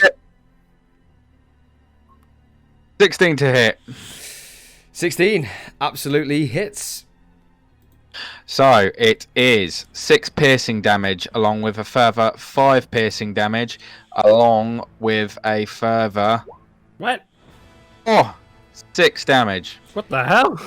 Okay, so is any of this AoE? Yes. Okay, So let's just do Hail it. of Thorns. Let's just do it bit by bit. So you've done the 16 to hit, which hits. The favoured enemy and piercing, which is 8. So that's 8 damage to the Yeti. Remember, not a humanoid. Yeah, sorry, just 6. Enemy jam. Otherwise it gets confusing. Yeah, so just 6 damage to the Yeti from the word go. 6 damage, yeah. And then the extra 6 is the AoE. It's 5, 6, and 6. Yeah, and that 6 damage is 5-foot radius, or what does that do? Yeah, so basically it's thorny spikes that, upon hitting the target, fire off in a 5-foot radius to do that extra damage. Okay, so I'll tell you now, you shoot the arrow and aim it just right as you rebound this off the wall, and it tink, tink, and hits the middle of the back end of this Yeti as you hit it into prize position. You still get the Hunter's Mark damage as well, am I right? I do, yep. So that is the 2, or that is just the 6. Where's the Hunter's Mark damage in there? But yeah, so the Hunter's Mark is the 6. Is the 6, cool, Anything brilliant. that says favoured enemy, ignore it. I haven't turned off the roll. No, that's fine. That's just a thing. So as it hits the Yeti in the back end, you see it fall and drop and goes, and this rumble hits as this Yeti falls to the ground unconscious. Now the extra damage sprays and the thorns like shrapnel out of a grenade hits into the already prone Perilou and hits into his side as he shrieks with pain and goes, "Ah!" And he just about looks towards you as he is hurt. We are now out of combat. I don't know why you thought that would be a good idea, Jackal. Because I'm not metagaming. We're out of combat. Wait, I thought you said you knew that there was a guy there, though. Yeah, but now a big Yeti's blocked the way. I don't know where he's gone. That's true. I mean, you would be able to see like figures behind. You don't know how far, I would say, and especially with your 60 feet. I mean, you could see figures. You could have ascertained how far it was, but I would say in the heat of battle, it's completely up to you. It's Okay. In my eyes, that wouldn't have been metaing, but it would probably require some sort of intelligence check because it is blocking its way. Okay. I'm going on past, climbing up over the ESE to the fella. Yeah, so as you go past and step over this beast, kind of like drag one of his arms out of the way because it's blocking the way, and you make your way down to this kind of like icy cavern. You can now see in front of you, Sentry, is a much smaller Yeti, and in fact, you would assume probably a baby, with an arrow to its heart. And on the floor is a very scared humanoid who looks back in your direction, and he goes, "Thank you. And he's trying to get his breath back. What do you do? I'll begin to... Is he in, like, Luke Skywalker? He's in the floor. What do you mean by Luke Skywalker? Sorry, I'm not following that. Like you're in the ice. Yeah. He's not in the ice. He was being played like a football with the tyke. So basically, the smaller Yeti was kicking him round. Okay, so he's just on the floor. He's just rolling around in a fetal position, yeah.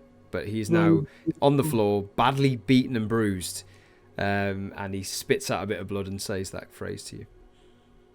Are you one of Garrett's crew? As I reach a hand down towards him. He kind of like grabs your hand and goes, "Hey, I'm Garret, is he alive? Where is he?" Just around the corner here. Come with me. As I'm making my way back around to checking Garret as well, to be fair. Okay. So where are you moving the figure to? Wherever he wants to go. I'm going to Garret though. Okay, so you're not moving him personally, you're just leaving him there. Yeah, if he wants to follow me, he can. I told him I'm going. Yeah, so. he's kind of like made his way up and he's gaining his breath and kind of like he's very, very much in pain. And in fact, that he's now got thorns sticking out one of the side of his kind of chest and his arm and side of his leg. As he gets up, I'm going to say to him, "You know, if there's anything else in this cave that, like those things, was it just those two?" I don't know. It's, you got I mean, and it looks down and this beast and goes, "You certainly taken care of that one. I was going to be its next meal if you wouldn't have come."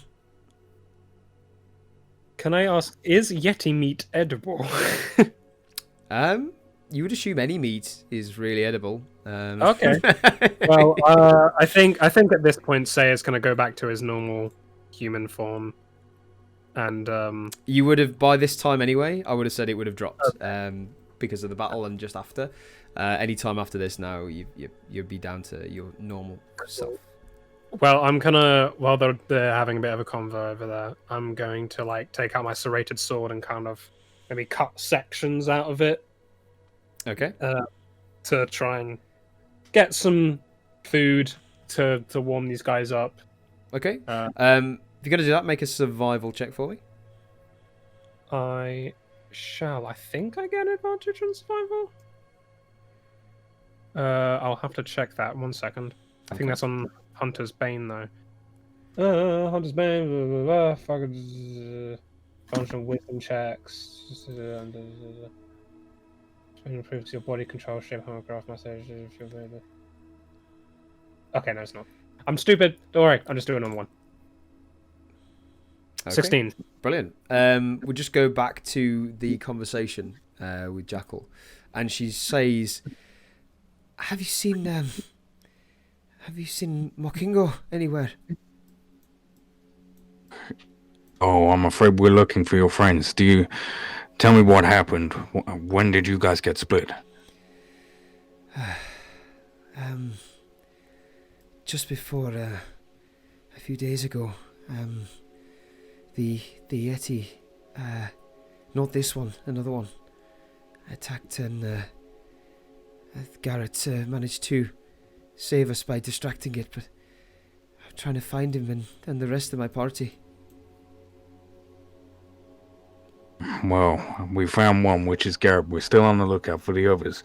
But any idea anywhere up this mountain he might have gone? I don't know. But I've been in this chamber for days now, and I'm pretty cold. I'm not sure I can move very far. Do you need a hand in being assisted to Garret? We'll warm you up and get some food going. I would really appreciate that, yes. Of course. Here, let me help you.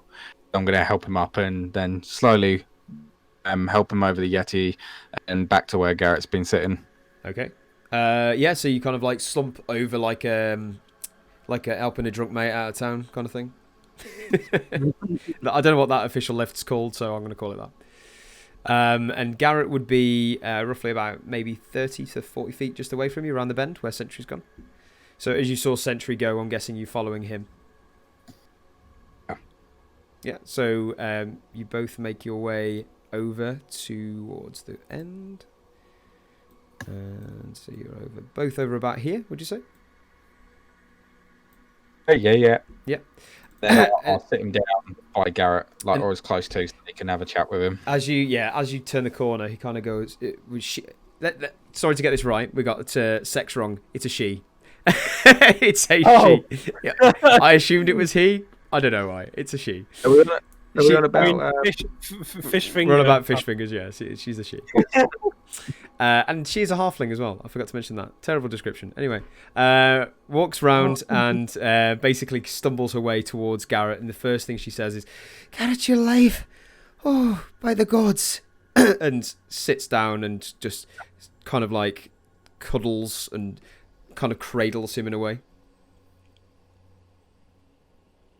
You guys doing it? Oh, that's good. I'm stepping up to He's all good then.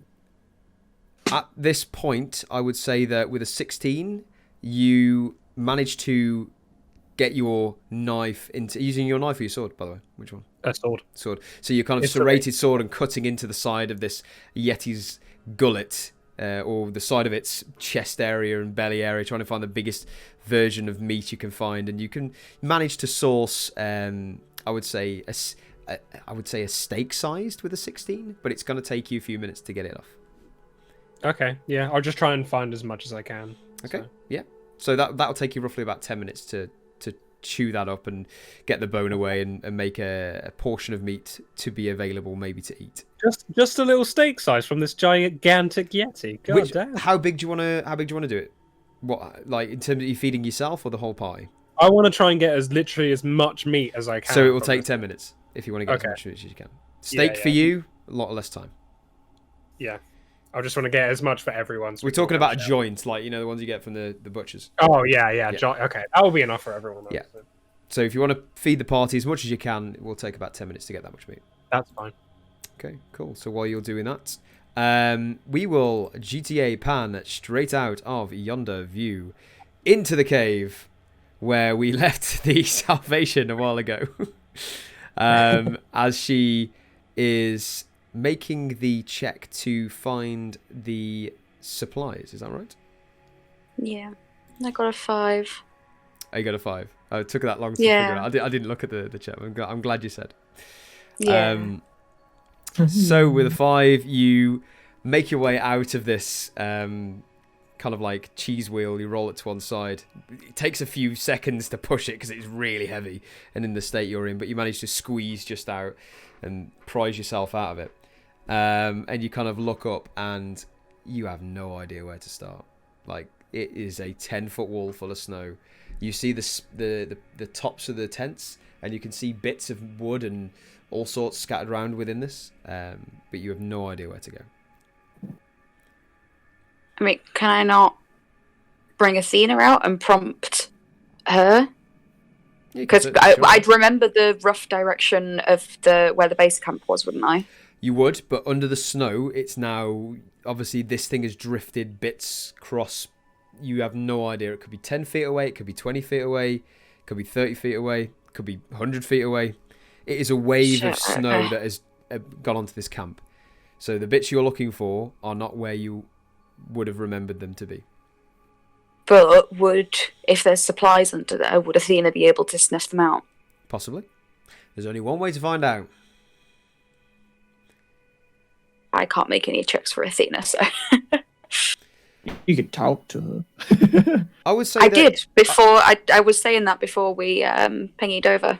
I would say that when it comes to Athena's actions and what she knows, is you would assume walking with Jackal and hearing her talk to her, it's basic, very basic actions or words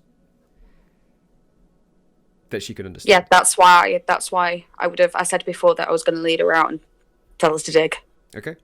So just assuming that if she's hungry and there is food under there, as an animal, I would assume that she would go, food. And if she can smell it, then she would dig for it. But that's if she can smell it, obviously, under all of that. So when you... All of that snow, I'm just kind of trying to rely on her basic instincts as a cat right now. When you prize yourself out, are you then bringing Athena with you? Is that what you're saying?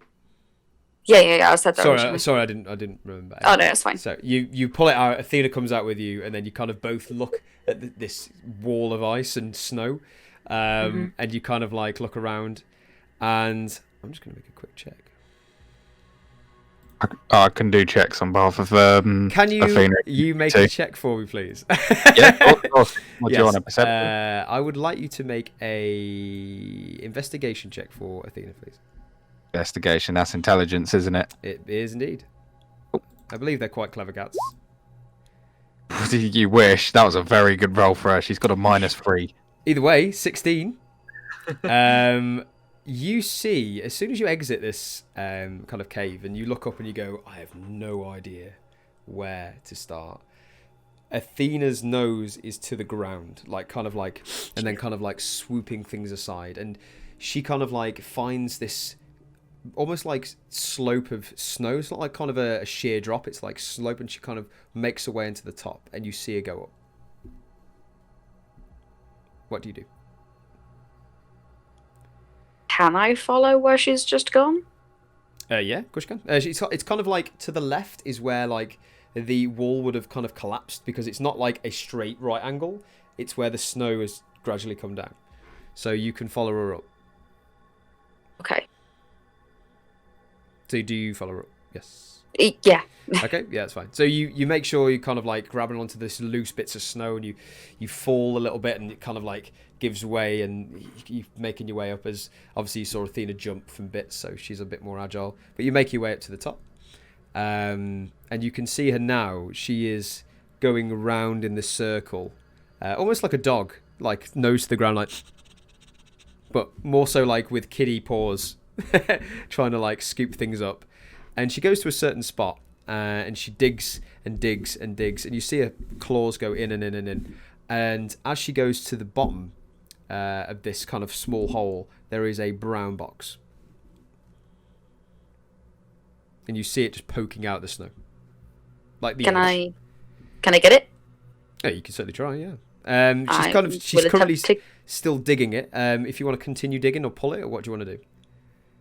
Is there somewhere where I can get a purchase on it, or shall I let her just keep... I'll let her keep digging until it looks like I can get a purchase on it to bring it out and open it for her, because, you know, she got no thumbs. Okay. No, I mean, as you're doing this, she kind of like drags it out, and it's almost like the snow is being dragged into this secondary pile behind you, and she goes in and brings her mouth in and kind of like tries to bite it and can't make purchase. But you can jump in at this point. It's about a 10-foot hole, if that. Yeah, sure. Well, not 10 foot, sorry. It's about 5-foot hole. It's half the size. So it's quite deep into this. And you slide your way down in, And make a strength check for us, just to see if you can pull it out. Lol. This is going to be hilarious. That's 1. That's 2. 4. Okay. With a 4, you kind of go into this little crevice that she's made and slide down and... Yeah, nothing. It doesn't move. As much. Can I pull my dagger out and just sort of rip the box open? You can certainly try. There's probably... What's it made of? I'm just imagining a cardboard box, and No, I don't know why. I'm it's- imagining like an Amazon Amazon delivery box. cardboard It's a box. old school rustic Skyrim crate. That makes much more sense. Yep. With, yes, with the sides, Yeah, and it's cool. all crated up. Yeah, that's fine. You know what I'm on about. Sick. Yeah. Mm-hmm. So it's not an Why did Amazon I think it delivery, was cardboard? unfortunately. You can try and If it was prize. cardboard, it'd be melted. What I would say is, because you're really No. close, you can see that this box is it's coming out of the ground, and the lid is, it's almost like at the edge. So you know you got like a cube. It's the very edge of the triangle that's poking out. So you can see like this triangle poking out, and you would assume that one side possibly would be the top. So you could try and pry it if that would be the one you want to do. Does it have any handles? No. Damn. Bollocks. I just keep trying to get the snow out the way. Yeah, of course you can. And to be fair, if you wanted to, the amount of snow that you have made loose, and with help of Athena, you're digging and digging. And as you are, it takes you another probably 2-3 minutes, but more of this box becomes apparent as she kind of like paws it and nudges it and tries to get it out. Can I try and get it out of the snow again? Yeah. If we've shifted more of the snow? I would say at this point, Athena does have a grab on it because there is more of this half box. So make a strength check with advantage now. So straight roll. So, yes.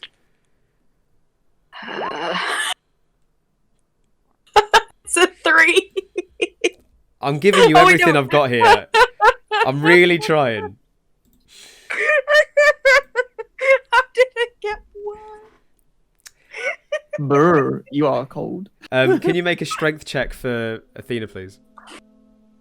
That's hilarious. Yeah, strength is not my strong suit. Wow. both of you with It's very also a 4. very poor rolls. Unfortunately, you dig and you try and pull and nothing yet.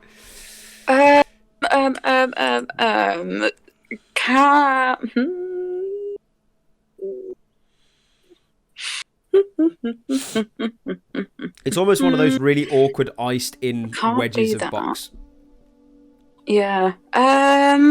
But the box is there. You can see it. It's not like it's stuck somewhere. So the form of the box is visible. Crap. To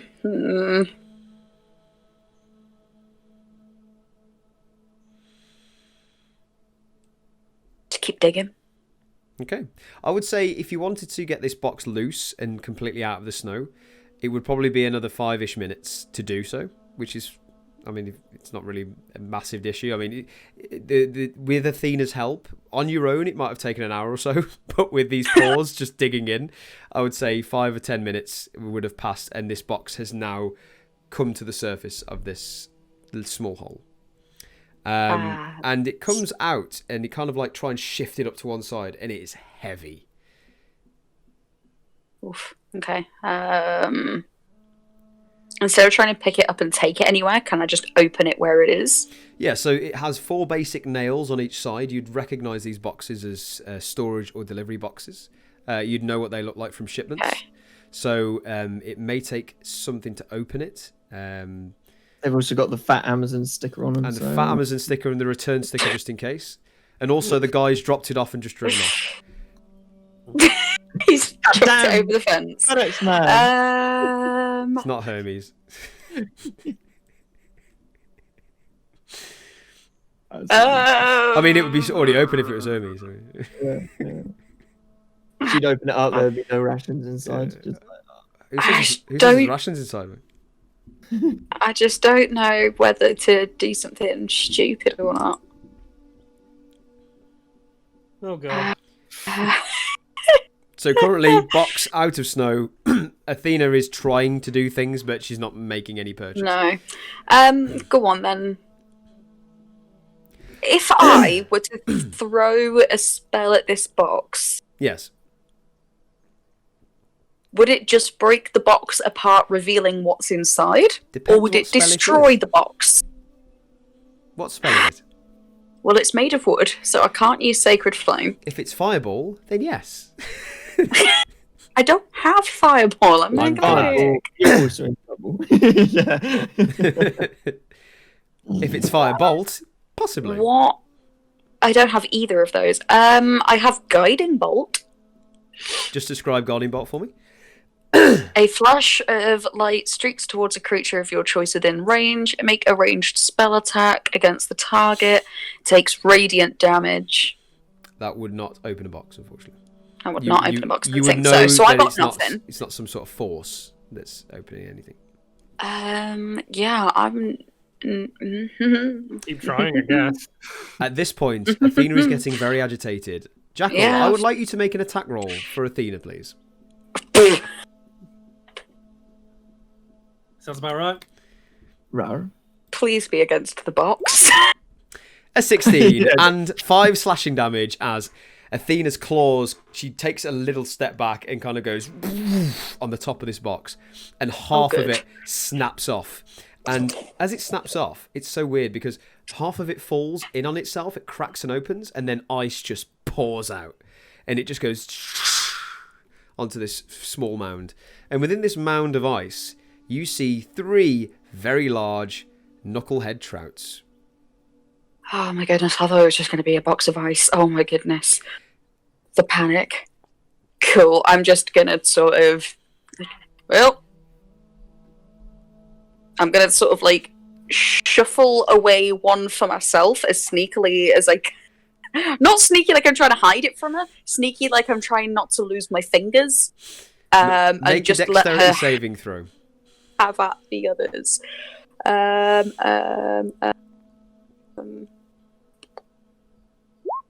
14? 14, yeah. You successfully managed to dive out the way of a very hungry Athena's fangs, coming Oh, down good. onto this fish. And she takes 2, in which, if you do not know knucklehead trouts, they are rather large. They are the biggest catch in the Icewind Dale that you know of. You have seen plenty of them in Tourmaline, and you would know that they are probably a metre long. And she literally grabs one of them, rips it in half, the other one tearing it in pieces. So there is one left in this box. Wonderful. I'm gonna pick up the other one, go back to the igloo, and once she's done eating, sort of gesture for her to come with me. And are there any... Oh... There's no twigs or anything in the area, is there? You haven't seen a tree in miles. Well, and I'm... Yeah, the other fire will have burnt up The by now, won't torches it? in the cave you have managed to light are now out. And it's still quite warm in because you're keeping all the heat in. But you don't know how long you've got left until that's going to last. Okay, head back into the igloo. I want to have myself some sushi. Okay, that's fine. I mean, you can I'm go gonna have a to little bit of ooh. What I'm gonna do is I'm gonna take the other fish. Okay. I'm gonna go back into the igloo with Okay. Athena, who hopefully is now fed.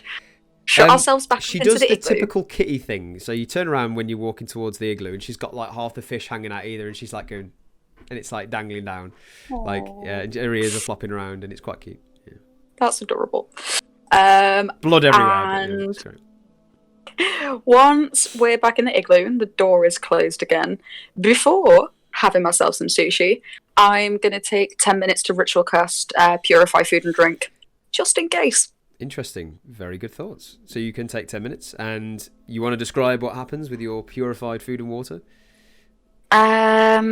So I'm just going to take 10 minutes sort of praying over the food, and all non-magical food and drink within a 5-foot radius, centered on right in front of me where this fish is.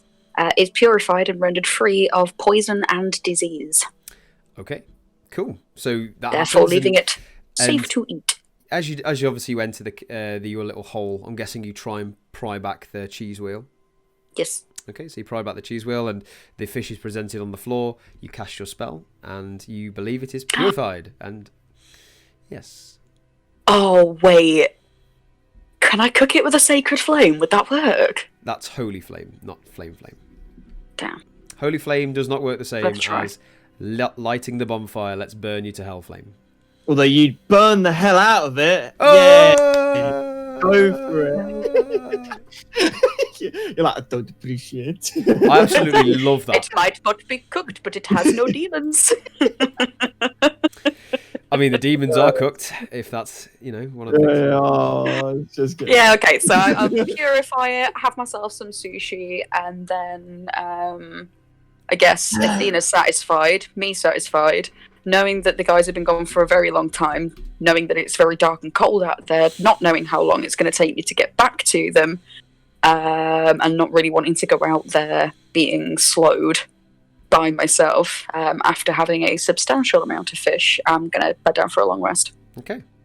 Absolutely. You can, by all means, indulge in your catch, and I would like you to make a nature check, just so I know something. And then we'll zoom back as we're making this check, down and elevating up the mountain, past the snowy cliffs. Good to know. Towards the trio. Or now larger party, because you have gained a few friends on the way. So, as you can see, guys, the new found follower is cuddling quite close up to Garret, and Boy are all in this kind of huddle.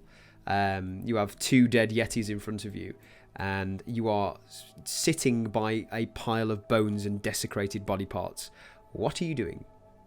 I have finished cutting up and getting all the meat I can. Yes, at this point, funny enough, in the cutscene, you managed to get a decent-sized portion of meat from this Yeti. Alright, I'll carry that over and just on the floor. Are you plonking it on the floor with the other broken hot parts and bones, or where are you plonking it on the floor? Well, yeah, basically. Okay, so you throw it on rotting corpses. Yeah, so it goes on the floor. Yeah. Literally, as soon as I dropped off the little halfling girl, before I talk to him further, or I personally do anything further with him, Jackal is going to go back and look through the rest of the cavern for some kind of Yeti stash. Okay, yeah, absolutely. Make a investigation check. I was going to say, if everything's kosher with Garret and Boy and we don't have his name yet, do we? Nope. But Perilu, if everything's all good with Perilu and Garret, and he's looking kosher, then I'll have headed over towards. In fact, Jackal. Sentry, while you were standing there, Garret would have said the name of the person, so you would know that her name is Perilu. Cool. But you would know it, but the rest won't. Okay.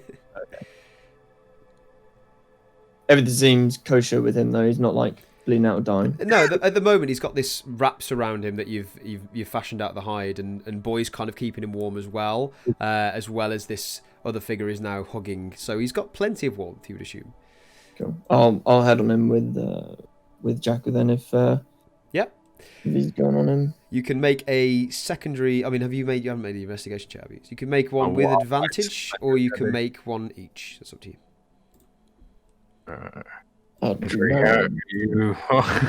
How are you with looking? Is that you're a good looker, or? I'm not much better than you at looking, but I mean, you look over there and I'll look over here, and we'll see what we can find. Sounds good. Independent roles, then. Yep. I'm guessing.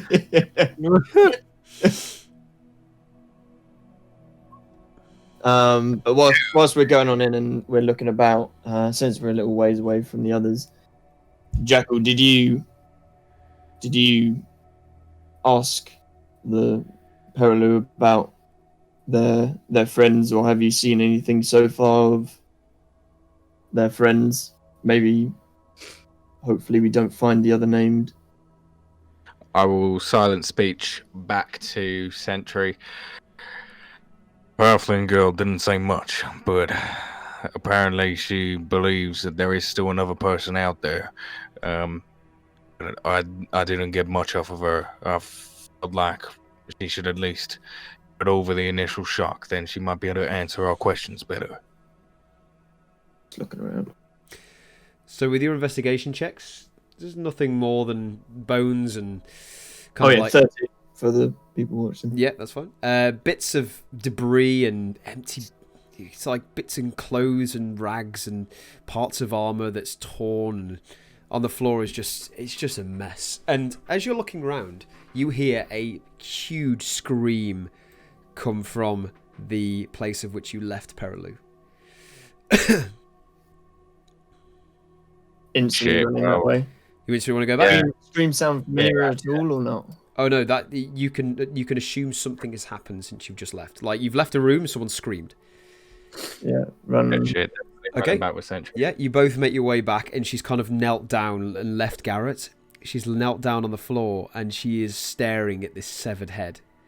And she kind of like looks into it, and she closes her eyes and hands over her face, and she goes,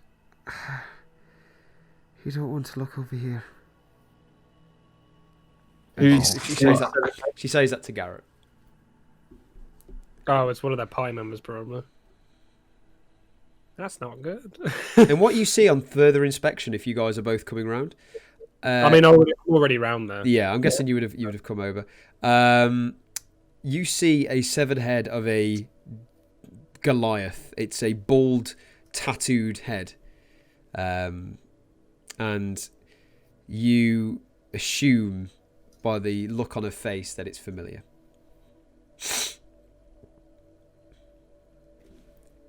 So she's okay. Is it dripping?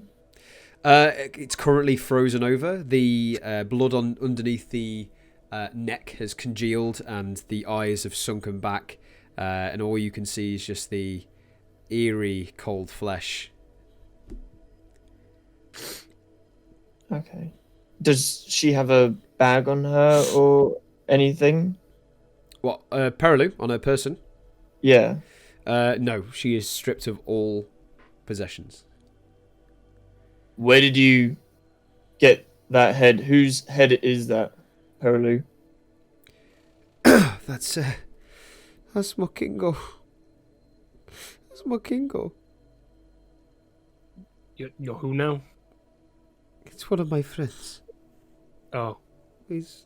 I'm deeply sorry for your loss.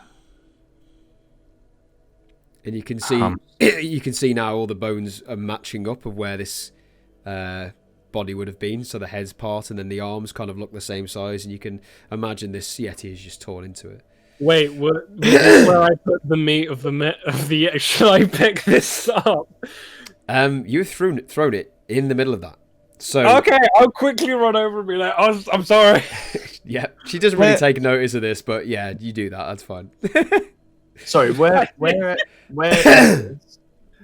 So I will basically show you. Well, I'll give you a bit of a description.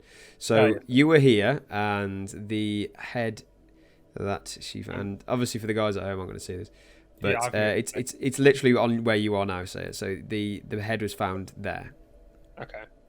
Of which all the other body parts are around this area. I'll look down at her and say, at least we got here before that happened to you.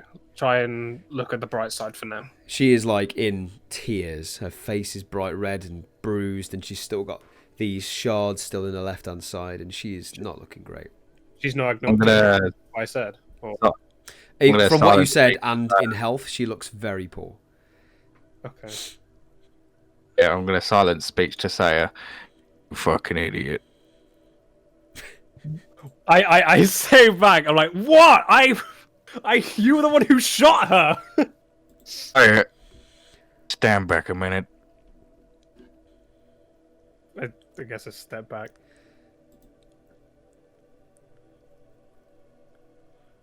I will go forward. I know that this is a very hard time for you all. You've all gone through various traumatic events over the past several days. Is there any other companions on this mountain that you are currently missing? We were told the names of a few, but is there anyone else that was traveling with you that we can potentially get to? At this point, Garret kind of coughs up and goes, "You must find Asterix. She's next. If we can't find her, then we just go." Right. Any ideas of where she might be on this mountain? And Perlu kind of perks up and goes, "She was seen heading further north towards the peak. But we lost her there, and this is how we ended up in here." Should we try and take a quick rest and before we head out again? We just wasted a lot of energy killing that Yeti. When we do, I do believe we should take a short rest, but in regards to you two, I don't know about yourselves, but I think we've been up here a long time. Perhaps We can't. take a rest here. As soon as these two are ready to travel, we'll head back down the mountain, check on Salvation, Willow, and Athena, and we'll bring them back with us on the next trip. Yeah. As much as I want to go, and I'm whispering at this point, much as I want to go and find Asterix, talking this, we're already quite exhausted as it is, and we need to get these people back to camp, back to warm safety. I whisper back, that's exactly why I thought we should quickly eat up. Okay. True. So, I guess I'll kind of do what we did at the bottom of, since you said there were cloth rags and stuff around, right? From like leftovers from corpses and stuff. Right? Yes, there's all sorts. Okay, well, I'll get anything that looks like, I don't know, any rags or anything from like other bodies or whatever. I'll have a look around, like the main. Like, Yeah, I mean, what are you kind of looking for, really?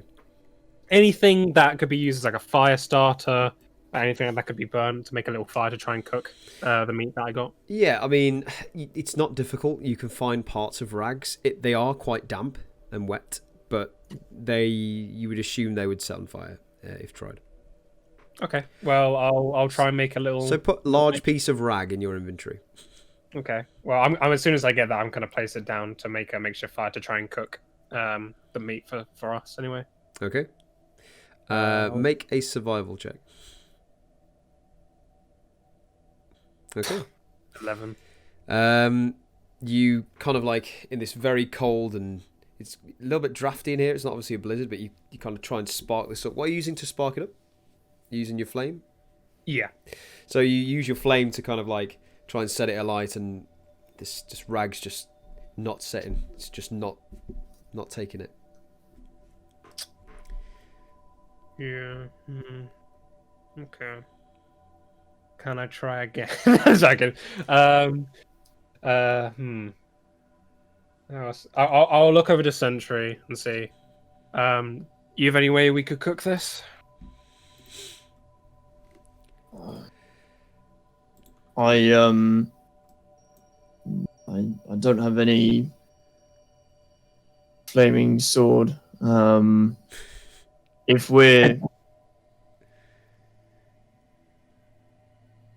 I Jackal can rummages through his light bag. the fire. I've got a tinderbox, but if we're planning to get these gents down the mountain and get back up for Asterix, we can't rest here. Why not? We have to, otherwise it's not gonna make it down. Yeah, they need to recuperate a little bit. At this point, are you saying this out loud, by the way? Yeah. At this point, Perlu kind of like stumbles up back to her feet and goes, "Look, we're going to be okay. I've got Garret. Please, can you find our friend? I can't let this happen again. Please, can you find her? We will be fine." Insight check. Yeah. Okay. I mean, I want to rest personally anyway, so I can get some health and get my abilities back. She Otherwise- seems truthful. Scared, but truthful.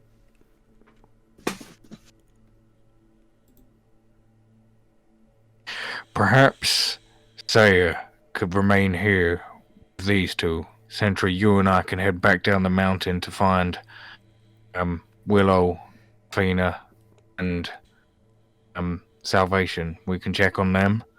If they're able to move again, we can walk back up, meet Seiya, and continue to heading up.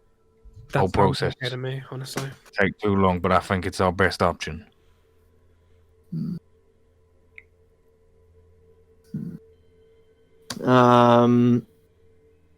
You see Sentry. He's looking perplexed. Like he's stuck between one.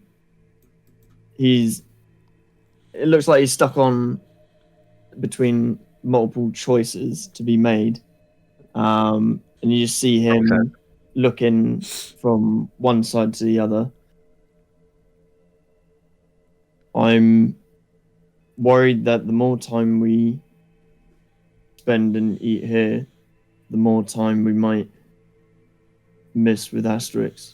I think we were lucky catching you, Perilou, here.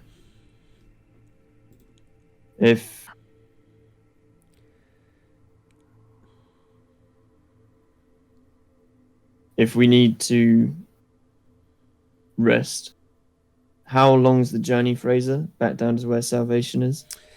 You would assume the journey would have been just An hour. just over an hour, Yeah. possibly an hour and 20. Yeah, because that's an hour there, an hour 20 back.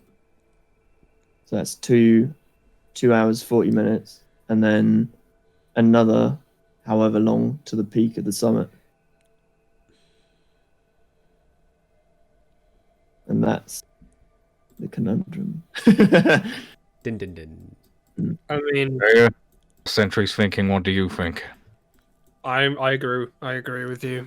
I need to rest to get my abilities back. I won't be that great in the fight right now. What's your opinion? Do you think Sentry should continue heading up, or should we head down the others? It is of my opinion that we should head down and check on the others first, as much as they can handle themselves. Don't like to leave Willow, especially, and Athena for too long. Well, look at you, Seiya. Salvation, I don't know her all that well. Seiya, Mm-hmm. He quickly looks up at you. looking dead set at you. Do you only rely on your shape? Are you afraid to go without it? In this kind of weather and this sort of high on a mountain, I am. I've got to be honest. But I think you're partly right. I'd like to just do an insight check as well. Yeah, made that roll. In the meantime, Jackal put his hand on Seiya's shoulder, sort of. We'll roll. You, Okay. you see like a look of stern humbleness by what you've just said. Like, get respect from Jackal after what you've Yeah, Well, the tone from that 12 Sentry that you turned, got. by the way, isn't like a point and laughing. It's literally like No, I know. You read, yeah. But from that 12, you can tell that he sees it as like a failsafe, and if he hasn't got that failsafe to fall back on, if he's this high up, he doesn't. You can't tell what he will think will happen from that roll, but you can tell he doesn't feel comfortable. Because in this situation, he's more isolated, so he's fine with doing that. I'll put a hand on your shoulder, and on your shoulder, Jackal.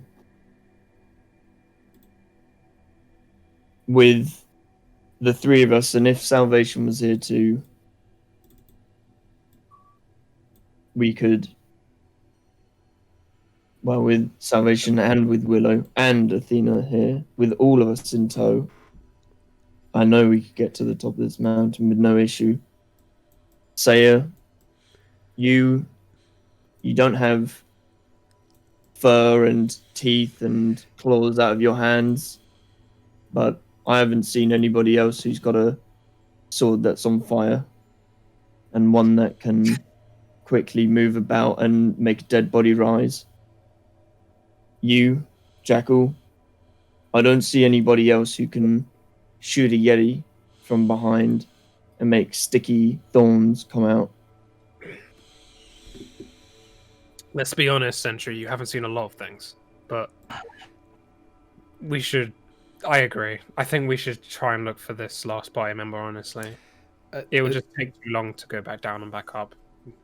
At this point, Garret coughs up a little bit more and looks towards you and can see the tension between you and kind of like goes, I thank you for everything you've done for me. But I assure you the summit is only about 10 minutes away ish. We'll be back in 10 minutes then. We'll be back. And I'll start making a move. Okay. Yeah, I'll follow behind him. Kind of says, kind of got like, yeah, all right. These people kind of sort of get me, I guess. Like he's trying to open up a little bit. Mm-hmm. He's kind of been putting on a mask this entire time. You can kind of tell that. Character development. Yeah, there you go. Some character development. Thanks for the insight.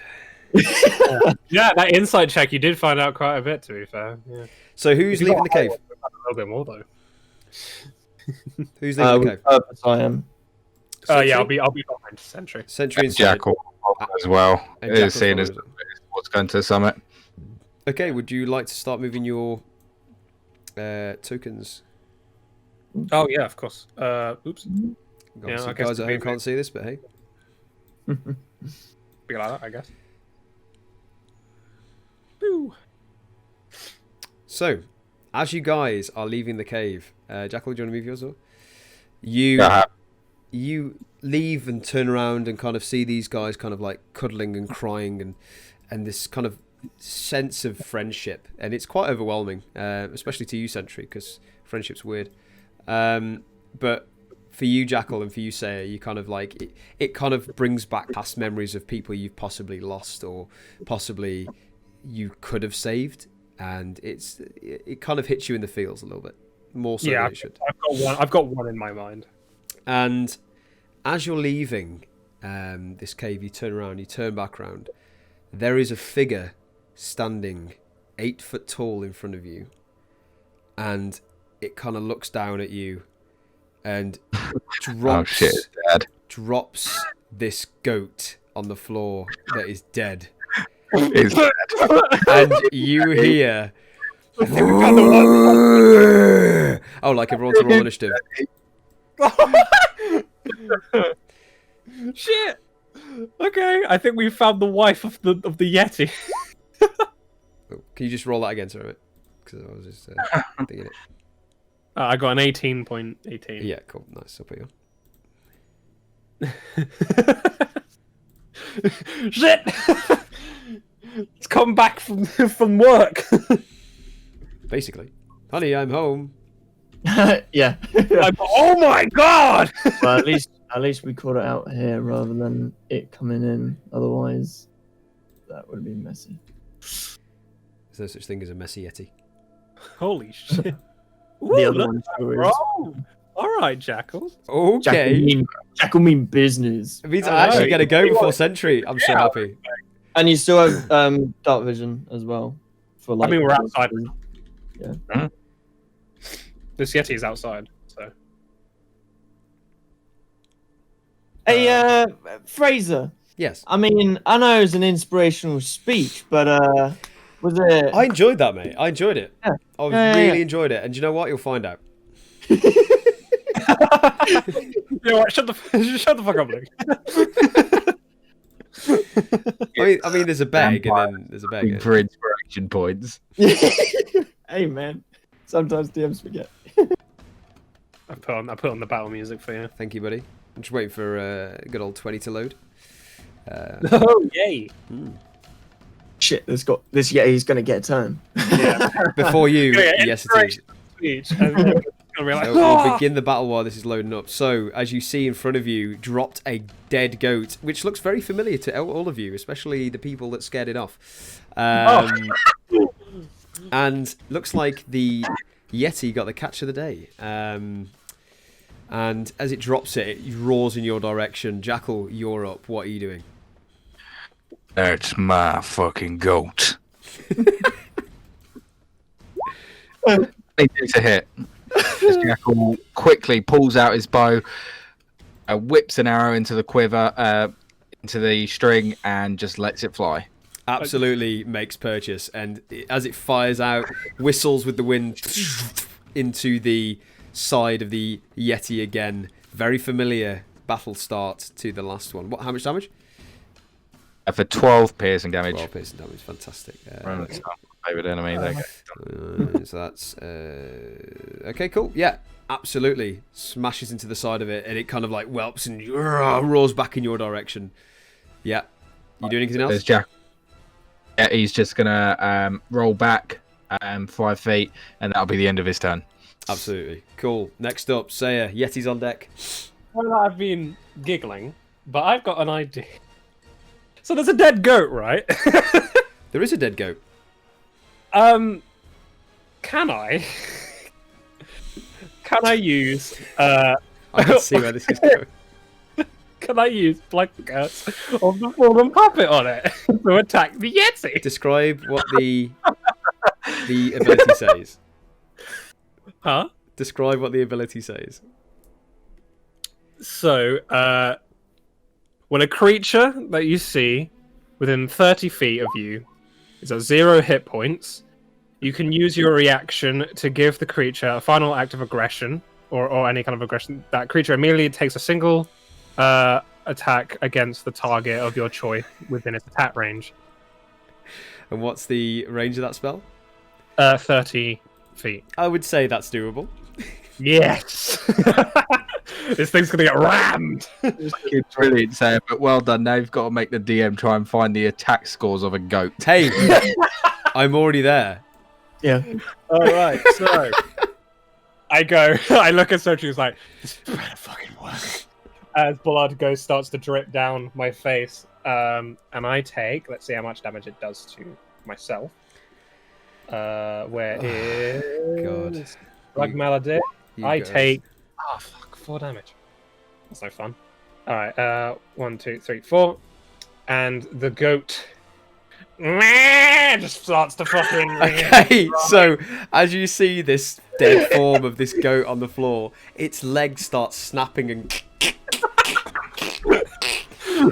comes up and literally stands on what you think is 4 legs, which is actually 3.5, and it kind of like limps up and goes whoa, and goes I wanted to ram it into the side, and it absolutely ran. I'll let you guys see this roll as well. Yeah. because How why? much damage? Because why not?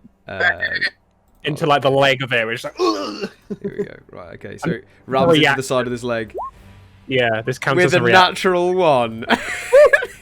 Well, are you fucking kidding Which me? makes narrative sense. It's a dead goat. Are you fucking kidding me? This is missed again.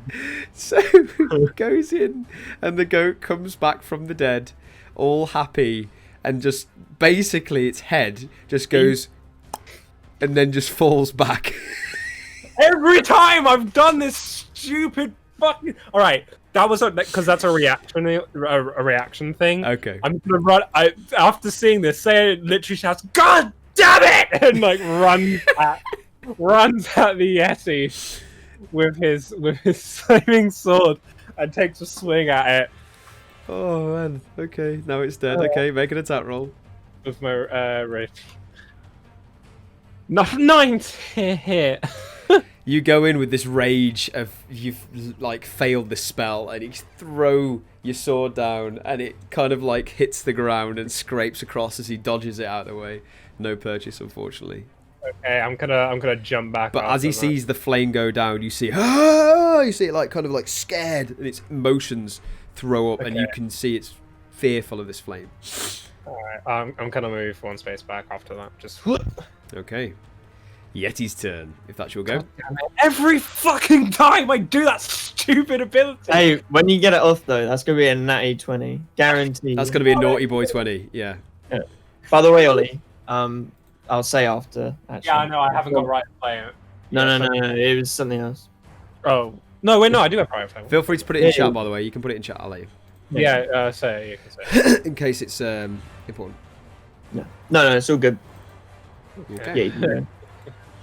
So I'm gonna let you guys see this. So Seiya, as you've come and try to attack this, as Jackal darts into the background, it kind of looks straight at you, Seiya. I'm gonna make these so you can see them though, because why not? Yes, please. That would be nice. Because I'm making them up as I go. So looks at you, and you can see now its eyes start glaring blue. And it kind of opens its eyes and roars once more in your direction and stares at you using said ability. I would like you to make a Constitution saving throw. Oh fuck. Okay. Constitution saving throw. I got a 13. Ooh. Nice. So as you kind of look into it, you can feel your body start to feel heavy and cold, and it just starts freezing up, and you pass through it, and it doesn't affect you. Hey, I'm assuming from your reaction, 13 was what I needed to get. Correct. Did you not see what? Did you not see what? Anyway. Did not see what I put into chat? Oh no, I didn't. I didn't read it. Oh yeah, 13. Wow. Yeah. Sweet. Okay. Oh yeah, that is good that I did not get hit by. Very good. Okay, cool. Either way, that is its action, and it's going to stay where it is, as it wanted to... Oh, wait, hold on. Oh, wait, no, it's not. I stand corrected. Does it not get another... DM phrase not reading into the rules. It can. And make 2 attacks. Right, okay, cool. So it's going to walk straight up to you, Seiya, as it's failed this ability, and its claw's going to come straight out in your direction. That's an 11 to hit. Misses. As it swipes down and kind of in anger, its claws stick against the rock on the side and goes in for another attack. That's another 11. That's the same roll. This is again. The same roll. What the hell? Like literally the same. Yeah, absolutely. Goes into the second one. The second claw goes into the other wall and misses.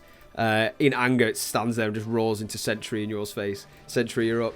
Jackal, you're on deck. I will roll out round the side of the Yeti, come onto the other side of Yeti. Hashtag flanking, because he's large. Okay. And I will rage as I'm going round, eject the sword out, and take a swing at him. Yeah, make that swing. Take a swing.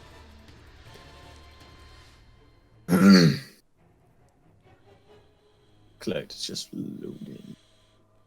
So much suspense. 24. 24 to hit, absolutely hits. How much damage?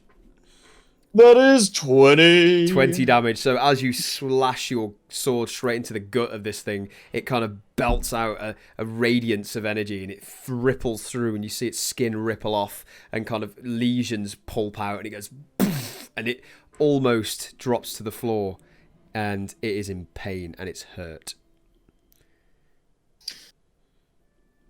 Come on, guys. We got this.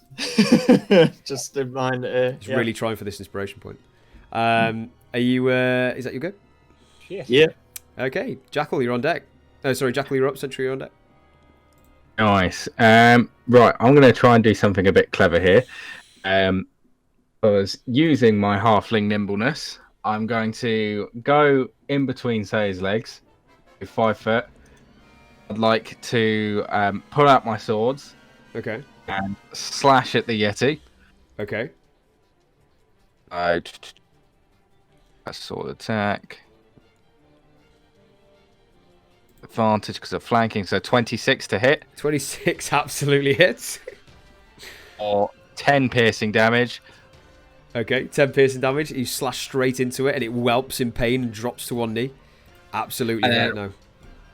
Whilst it's dropped to one knee, hopefully I'm going to try and jump up, just slash at its stomach with a bonus action short sword. Go for it. 25 to hit. 25 absolutely hits. 6 piercing damage. As you slash down on the side of this thing and cut its tendons from the side, it loses all strength to stand up, and it is on all fours now. And then Jackal is just going to end on Ollie's space. Space. He's going to spend another 5 foot of his movement to move right, and that'll be the end of his turn. As he shouts to Seiya, "Finish this!" Brilliant. And Seiya, your turn to hopefully kill another boss. What do you do? I kind of like it's on all fours, like kind of looking down like that. I'll like, say that like, for flavour. It's still looking at you, but it's on all fours. Yeah, it's very, very hurt. So while it's on all fours, I kind of like walk over to it and just like look into its eyes and then like chop off its head. Okay, make an attack roll. Or try to chop off its head, obviously. See Rapier. see if you meet the DC. 20, do I get advantage because it's on all fours? No. You're flanking with me. Oh, I am. you are absolutely flanking. 25 to hit. Yeah. Seiya, you go down and you say what you said, and you reach your flame sword up as it comes down and the flame follows it, and you slice this head straight off with a 25 as it rolls and bounces down into the canvas. The deep hole that you saw within the cave as it falls and rolls, and it's dead. Just check as well, Fraser. 1 point of damage doesn't make the difference to it living or dying. What do you mean? One point of damage isn't the difference between it living or dying. What do you mean 1 point of damage? I mean, Is it alive if it had 1 point of damage, as the feral might wouldn't be on Ollie's got it still ticked. oh yeah, fair enough. Yeah. And it's literally 1 damage. So Well, sorry, I'm missing that. Sorry, it's not making sense. So the Yeti's HP, yes. if it has if Seiya did, instead of 9 damage, he did 8 damage to it, is it Yeah. still alive? Yeah. It would then still be alive. Oh wait, no, hold on. No, it had 3 So HP. No, it had 3 HP left. Okay, which that's is- fine. No That's matter fine. what, Yeah, I I wouldn't just wanted to check, because otherwise that would be, it would then be on 1. So it's all good. Just to check for clarification No, stuff. yeah, no, it's fine. It had 3 HP left. He absolutely cleaved it off, and he made a 25. So he made the DC for slicing the head off. He only added 1 damage. But thank you for asking. Yeah, so absolutely out of battle, and you guys have slain the beast outside. Cool. As you have now slaughtered a whole family of Yetis. I hope you feel good. No, don't make me feel bad about it. I wanted to kill it. Dad came home from work and anyway, What a sight. back to the thinking map for our viewers. After I've sliced off its head and like the blood clears from my face, and I've kind of like wiped it off, I turned to the guys and said, "Right, should we make our way and try and find this woman then? Let's make our way up to the peak."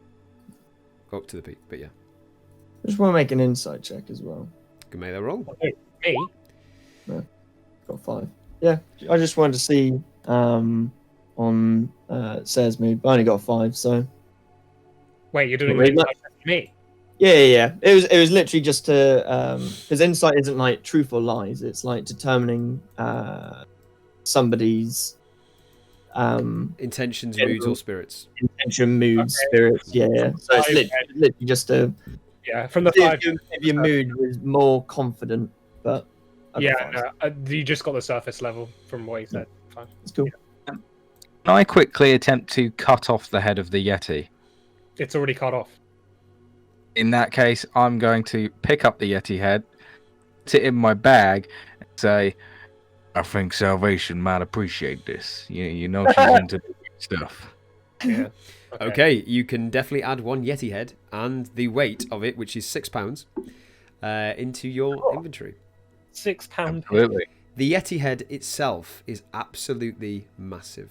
Yeah, about to say It's probably the same size as your torso. Fucking hell. It's being strapped in the bag. So you're now witchering it, but really weirdly dragging a head on the floor, pretty much. But it's fine. I'll allow it. At this point, Seiya is looking like he just wants to get a move on. Like, let's just go. Like, come on, boys. Fight. Yeah, absolutely. You guys can make it further up to the peak if you wish. Yeah, he's kind of agitated at the moment. You can tell something's kind of pissed him off a little. Okay, and as you hear kind of the kind of noises coming from inside of this cave, from the battle you just had and the head that just rolled in, obviously you can assume that those two you left in the cave are a bit startled by what they saw. But nevertheless, you make your way out of the cave and back into the mountain pass. Yes. As you traverse up, is anybody doing anything? Or are you just literally just making your way? Any preparations? Let me know. 10 minutes, so you'll... So it's 10 minutes to get there. You'll still be up. Garret said 10 minutes roughly to the peak of where you are now. Yeah. Okay. Is anybody hurt at all? I'm fine. And Sentry, the Yeti didn't even get near us, so that was good work back there, guys. I'll keep on moving then. On this person, bring him back, then get to the bottom and off this godforsaken mountain. Let's do it. And yeah, I'll just keep on moving then. Okay. Cool. Yep. So you basically walk straight up, and this rocky path kind of makes its way kind of zigzag up, and then you can see in front of you with your light sources. Your night vision now has gone, by the way, Jackal, I'm guessing. Oh, how long does it last? An hour. Yeah, so it would have gone by now. Would it? As soon as it goes dark, I'm like, where's the light? Wait. So you was in the cave for about 20 minutes. So you've only got about 20 minutes left. You haven't been an hour yet. Because that fight didn't last that long. Yeah, that was 2 rounds. 1 round. Yeah, like, that first fight and mucking around with the guys and then making your way back, deciding what you want to do, fighting the Yeti and coming up. You've probably got 20 minutes left. Well, in that case... So you can still see... Actually, take that back. You can still see 60 feet dark vision, as you can see the lanterns. The lantern and the sword. Is your sword still up, Sue? Yes. Okay. Does that ever go up, by the way? Do I need to keep asking? No, it's just when I basically switch it or turn it off, basically. Or I go to sleep. Okay. Just so I know. Obviously, I'm not going to sleep with it on. Like, Why wouldn't you? That'd be uber cool. If you did, I'd appreciate that. yeah. Yes, until he finishes short or long rest. Yeah. So, as you guys make your way traversing up this mountain, I mean, Sentry, you've asked your question. What did you say? You said if anyone is healing, did you say? Yeah, but everyone's all good. Everyone's It's all good, that's fine. Sorry, I was just recapping. Okay, so you traverse up this kind of very steep and narrow zigzag path now, and you make your way up, and you're almost kind of grabbing onto edges now, as it's almost a 45-degree angle, and you're making your way up and up and up. It's not so much climbing, but it's quite steep, and you guys are getting really exhausted at this point. Not to the point of exhaustion, but to the point of you're struggling. I would like everybody who doesn't have cold resistance to make, a Constitution saving throw. 13. 17. Okay. I would say that we've been doing this since Sentry. Just recap me. Warforged. Do they suffer from points of exhaustion from cold? Yeah, I don't have. I only have poison resistance. That's good to know. Because I've been doing it all this time. You see, I just thought I didn't know, but it's fine. You guys, so Jackal and Seiya, you are making your way up this mountain, and you're kind of panting out of breath, and it's weird because you look to your side, and Sentry's normally like powerhousing it up, and his joints start to go,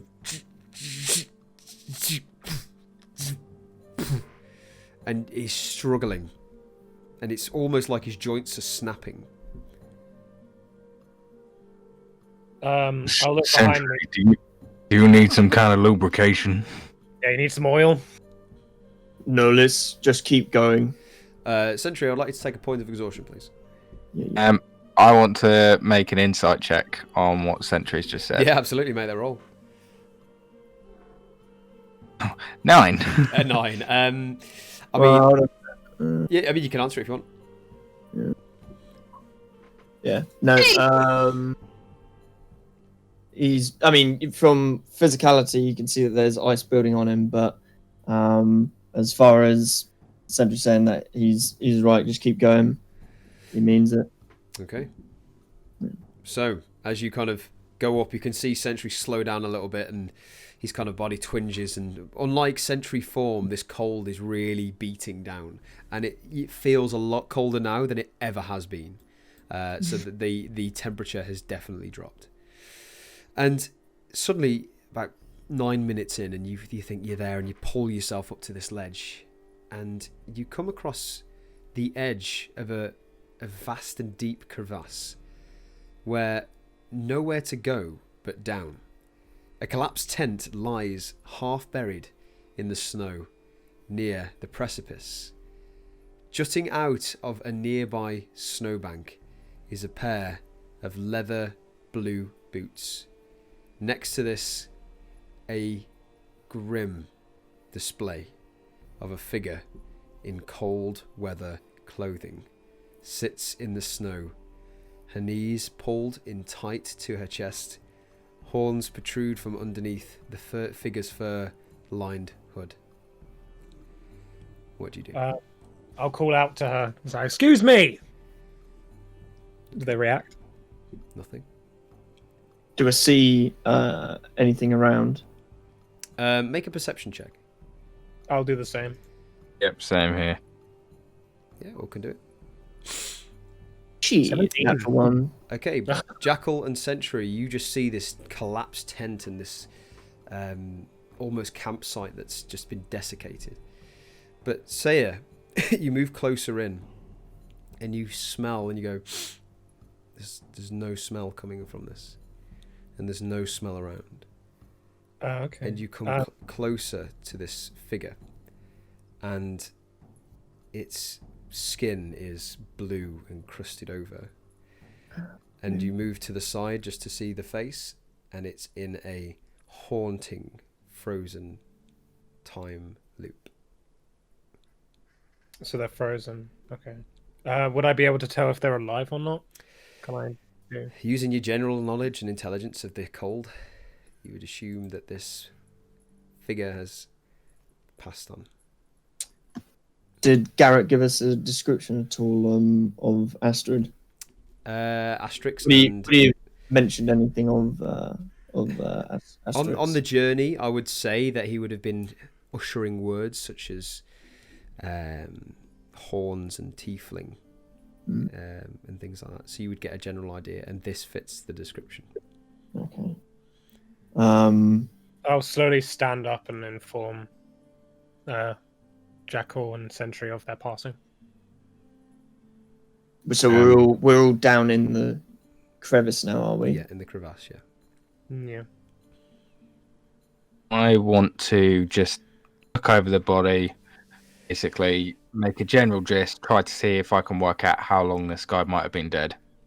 Girl, and yes, sure. Make a medicine check. Yeah, I'll have a look. See. Yeah, make a medicine check.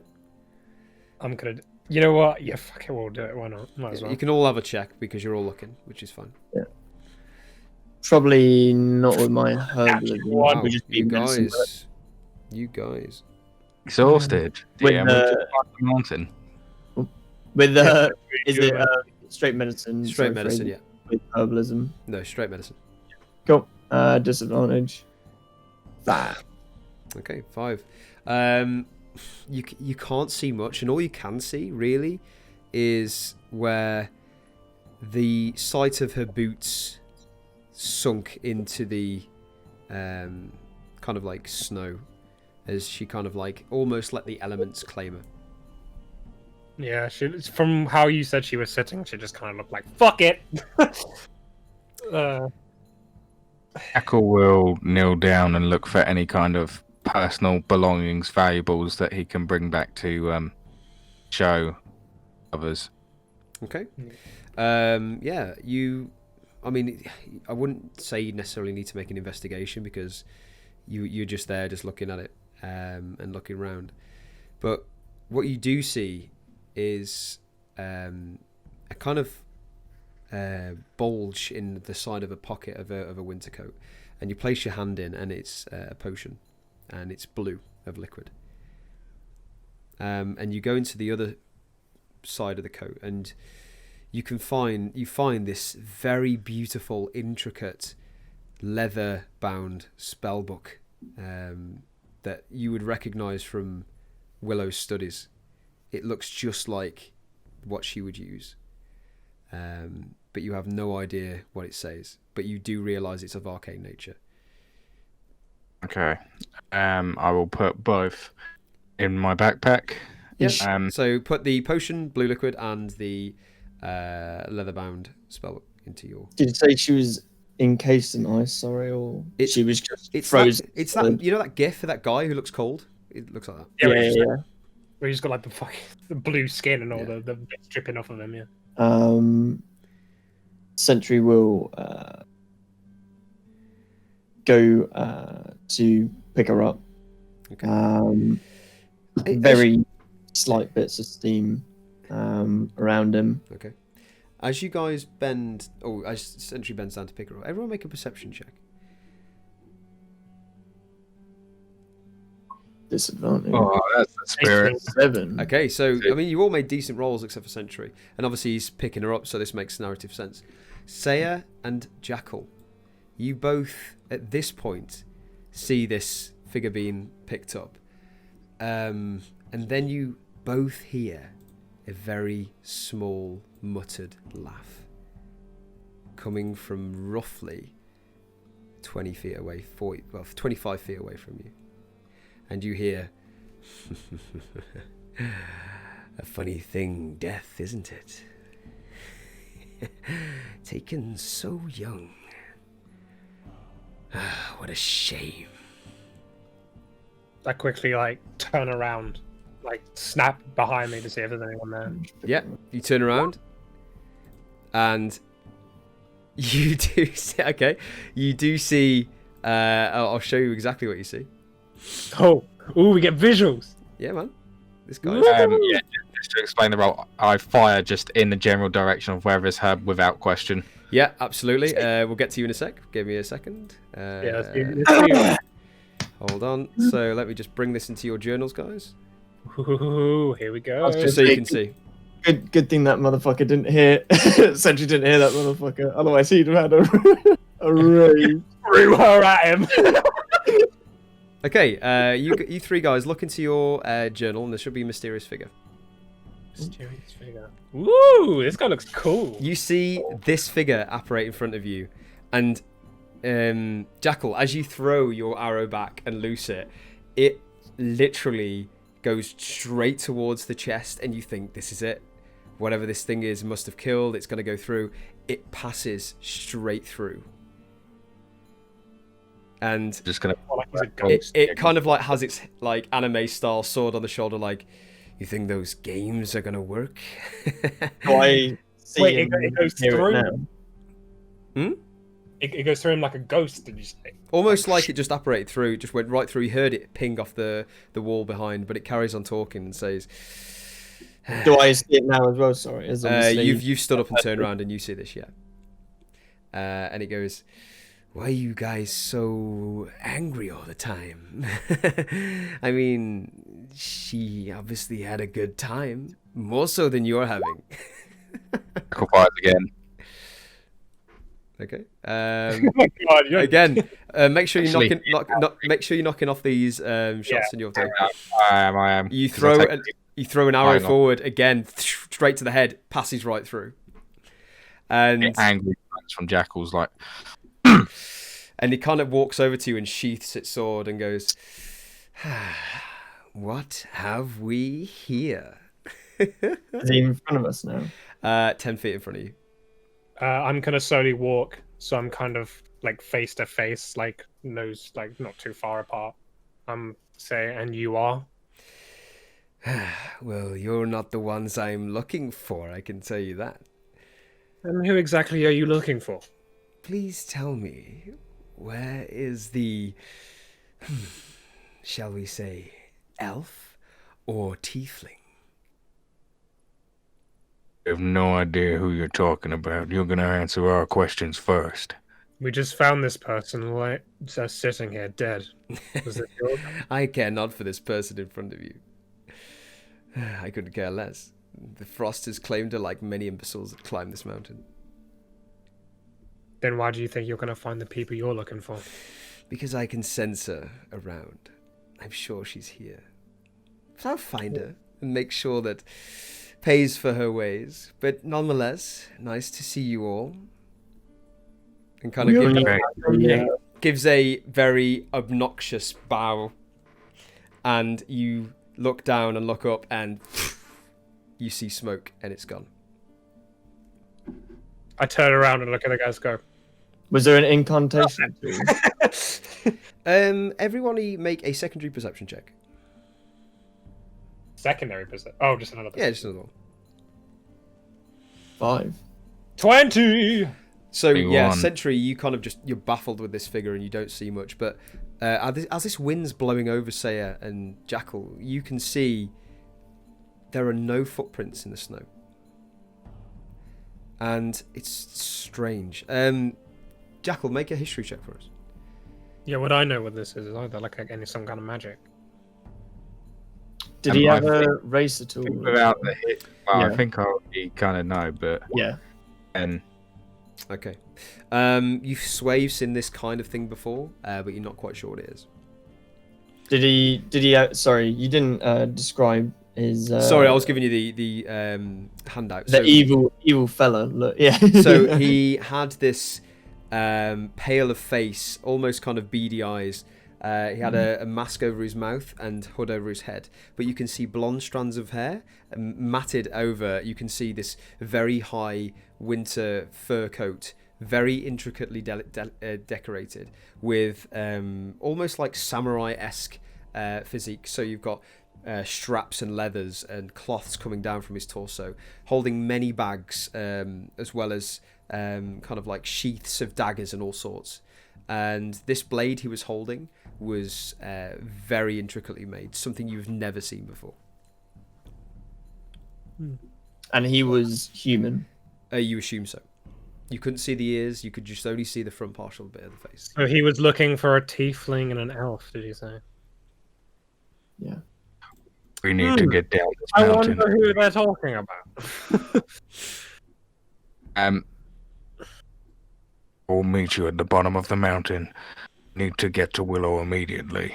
The Jackal would just we need to break let straight Okay. we need to let them know what happened to their friend though. I'm picking back up her body, sheathing the blade, and I will head down. I thought you were going to say you were sheathing her.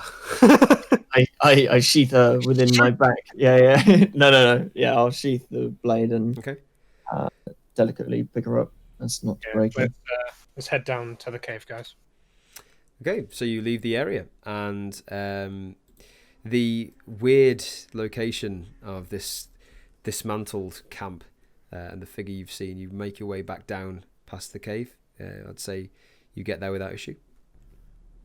Jackal is passing the cave, by the way. He's just continuing heading down the mountain on his own if he has to. Okay. Yeah, so you guys see Jackal just walk straight off. Okay.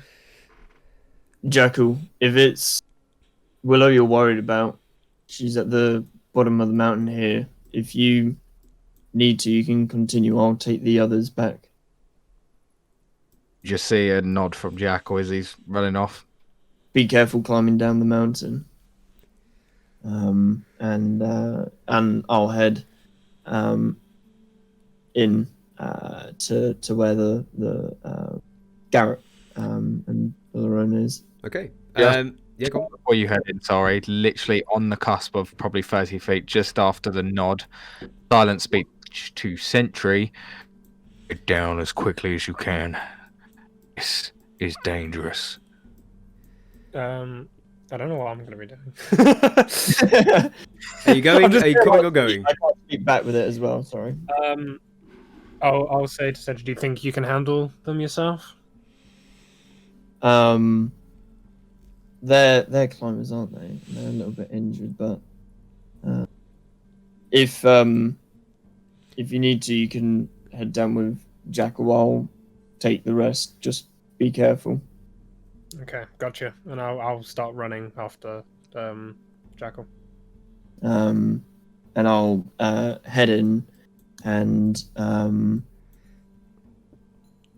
go to where Garret and Haroon is. Okay, so you make your way into towards Garret and sorry, say where did you say you go? I'm going with Jackal. Go with Jackal. So yes, so you leave Sentry alone as you see him kind of like dissipate into the distance, really go smaller and smaller until he's out of your view. Jackal, I will say at this point, you've probably got 5 minutes remaining on your dark vision. So if you want to use that time to obviously just run, then your dark vision will run out. Seiya, I'm guessing you're leading the way with the flame sword. Yeah. Okay, brilliant. Sentry, what are you up to as they're climbing down the mountain of which they came? I'll go in. Is Garret and Peraloo still in the same spot, or have they moved? Yeah, so anywhere? as you kind of go around and over the bridge and towards them, kind of Peraloo sees you first and she goes, "Oh, you've come back. Is she there? Is she with you?" And she looks behind you. Yeah. I'll. I don't know how I'd be holding it. I'd probably have the rope over and have her tied to my back, so I'll untie her. Okay. And plant her down on the floor. Again, she immediately recognises the figure, and drops to her knees once more and crawls over to her, almost like gladiator style, where she kisses the forehead and spit comes off. Like she is distraught. Like her form almost goes into give up. But she is very upset. And Garret kind of turns around to you and goes, "You did the best you could. We can only ask for that. Thank you."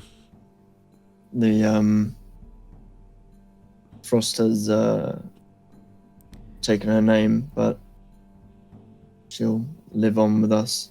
Do you want her to be taken down with us, or leave her here? I think she deserves a proper burial. Do you not think? And I will leave them with her for a minute until they look like they were ready to go, and then Yeah, absolutely. And I would say at the sight of this, Boy kind of goes over to it and nudges it with his nose and paws it and goes, and you see this kind of just very still.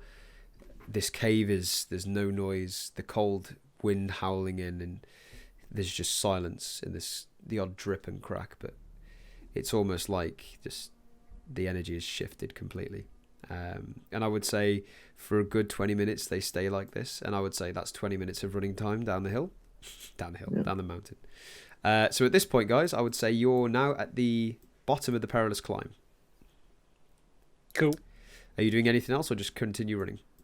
Continue running for me, unless Jackal wants to stop me and say anything. Okay. No, you see, Jackal is determined as ever to get to this tent. Okay, well Jackal then is Forrest Gump in it. Yeah. It's just... Run, Jackal, run! Well, yeah, I'm leading the way with my sword. Yeah, amazing. And I would say after about 25 minutes, half an hour, they kind of stop mourning, not moaning, and you see for the first time in a while Garret kind of get up. He's kind of makeshifted a cane out of these different parts of bones and things. You can see this guy's seen some shit, and he's not afraid to use stuff in his presence to make himself active and better. And he may help more. And out from shoulder portion, I'll pull out a javelin. Yeah, he grabs the javelin off and graciously accepts it, throws the bone thing away that he's made for the last 20 minutes. Well, since you've been gone. And kind of. You were smart in making that. If we didn't make it back, then you could make it down at least. But yeah, hold on to this. That's what I try, but thank you. And he'll pull himself up just about and kind of like winces against the wall as Boy kind of licks his like face as he goes up. And you see him he's just paralyzed at this point, but he's tried with all of his might to try and get to the top of this, trying to get into the top on his feet. Yeah. I'll jerry rig attach the asterisks again back to my back. If you're both ready to go, Paolo, you can come on one side and I'll help him go. And if he's having a take, I'll take him one arm under and help lead him down. Yeah, he'll graciously take that. And are you guys leaving the mountain? The cave, as Paolo basically looks and goes, let's get down quickly, eh? Yeah. Yep. So that you guys start to make your way out. Yeah. As he kind of winces, you see him like past the headless Yeti, and he kind of goes, "Did you do that?" We got rid of them, but let's get off here before more come. I think that's a good idea. Kind of like stumbles. He's looking a little bit better, but nowhere near healed. Yeah. I'll just keep letting him lean on me and taking his weight. Yeah, absolutely. I would say at this point, guys, if you're all happy, I would say you can let the next 40 minutes go of this journey. But I would say that if you are all both running, Seiya and Jackal, in this blizzarding cold weather, full pelt down, can you both make Constitution saving throws, please? Yep, that's fine. 11. Oh, 20. Thank fuck. Amazing. So halfway through this, so about half an hour in, as you're making your way down this climb and you start running the rest, and you think it's going to take a little bit less time if you run, but the snow just keeps slowing you down at this point because there's jagged rocks you need to come down. You go as quickly as you can, and Seiya just slips on one of the rocks and hits his back against one of the kind of rubbled areas, and the chill just goes straight through him. And he takes 1 point of exhaustion. Oh no! As Jackal, you feel the same, but you, with this fire inside of you, you need to get to the bottom of this mountain, and you grab Seiya's arm and you lift him up with the sword. In fact, his sword is in your other hand right now, and you're leading the way with Seiya. Hey, come on. I know it's hard, but keep pushing. Keep pushing, please.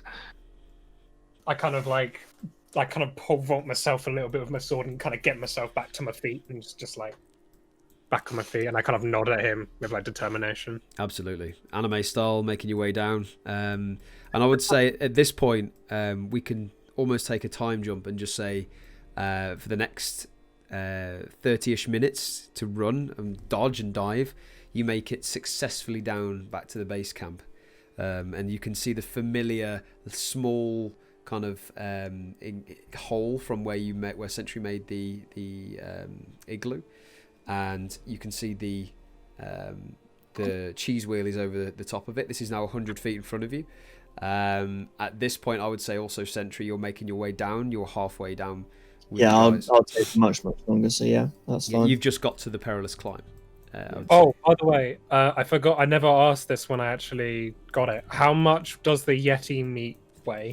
As much as the head, so 6 pounds. 6 pounds. Okay, I just never added it, and I realised That's just fine. now. That's fine.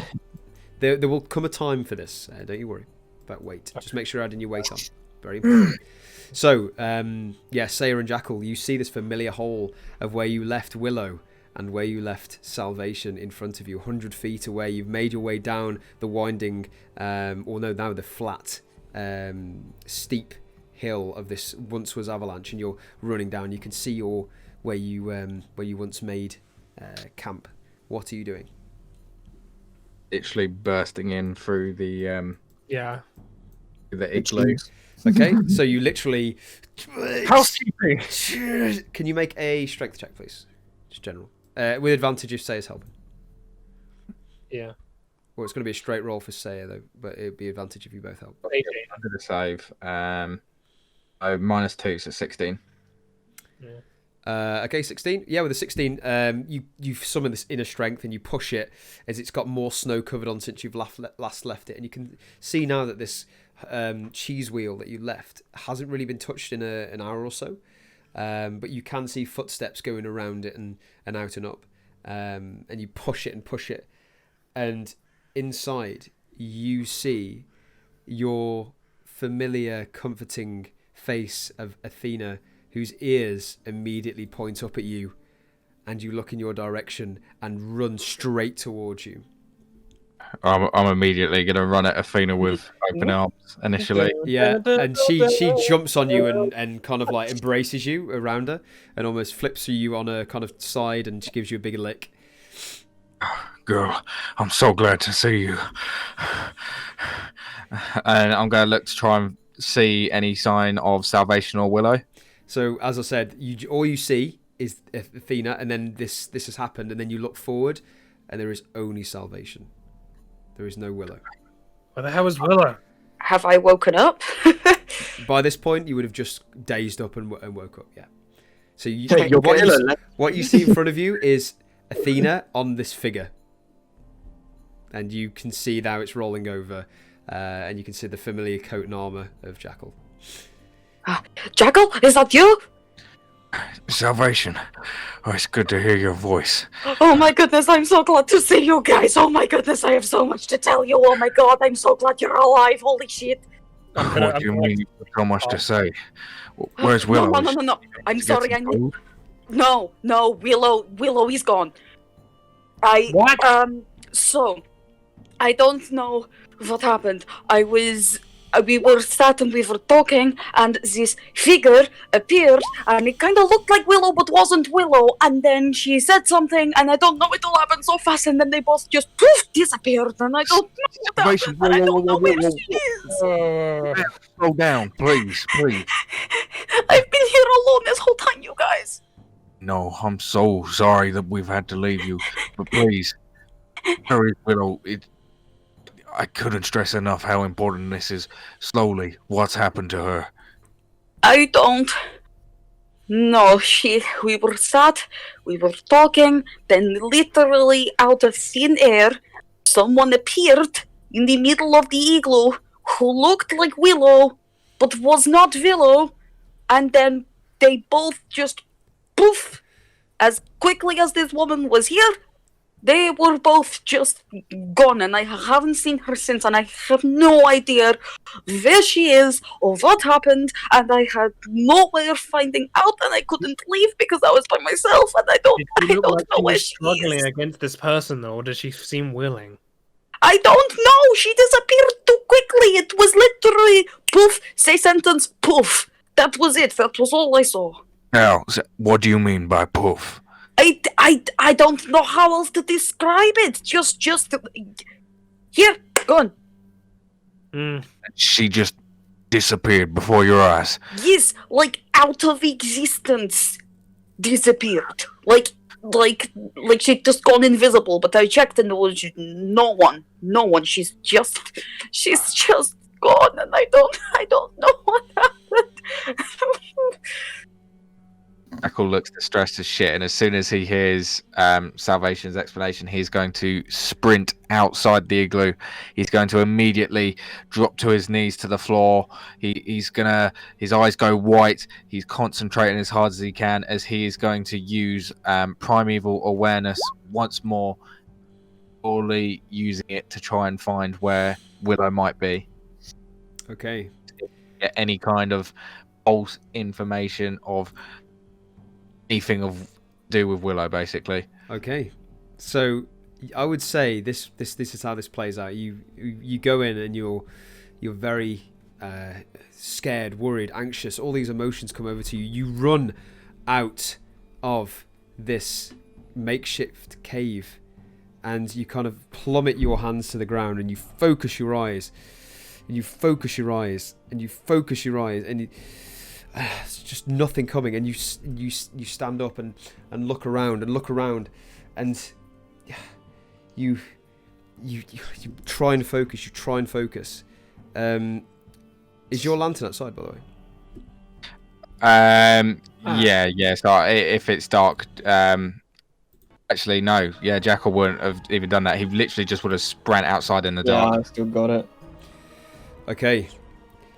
You go outside and drop to obviously do your thing and looking around, and you're looking left and you're looking right, and you turn around to the opposite direction of where the mountain. So you got the mountain and you turn around to face it, and make a perception check for me with disadvantage.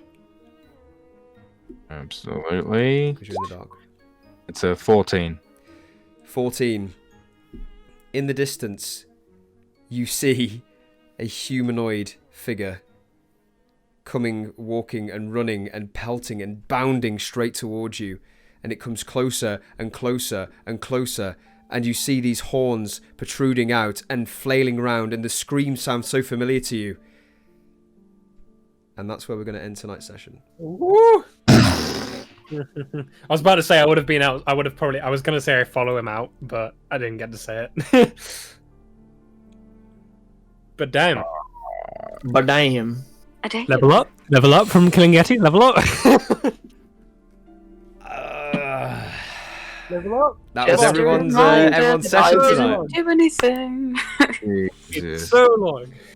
It was good.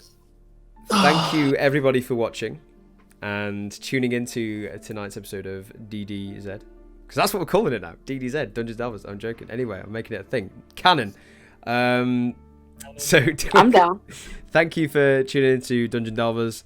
Obviously, like, comment, and subscribe. Good things. Make sure you tune obviously back in with us next week, as we should have normal episodes. Coming up to Christmas time, so it's probably going to be a bit weird. So if it's not a week, it's probably 2 weeks. If not, look to us in the new year, and we shall have more content. Or if we don't. knows? Christmas, wouldn't it? Say Because again? we've got one coming out this week, haven't we? Yes. Yeah. But I don't know. I'm just saying this just to You'll put all my cover witches. my ass. But will Willow return next episode? We do not know. Who is this figure? What is going on? Oh my god. You will find out next time. And I would like to say, and do this a dramatic pose, you all level up. Oh, shit, we actually do. Fuck. Yeah. Until then, guys, peace and love. Wait, everyone, I mean, I suppose in case we don't see them till Christmas and or maybe New Year, Yeah, have a great. Merry Christmas, everybody, and Happy New Year. Hopefully we will be able to do another one before Christmas time, though. Yeah, That'd be cool, wouldn't it? Exactly. Happy Yule, Happy Hanukkah, Happy holidays. And here's Whatever 2021. you celebrate. 2021, the year of goodness. The Yeah. year of finding out. Moving on to 2021. Hopefully it can't get any worse. You guys are optimistic. Hey, it's better to be optimistic than negative on a show, isn't it? And on that And note, may the odds be ever in our favour. no copyright. Bye. See you later. Roll them dice, babies.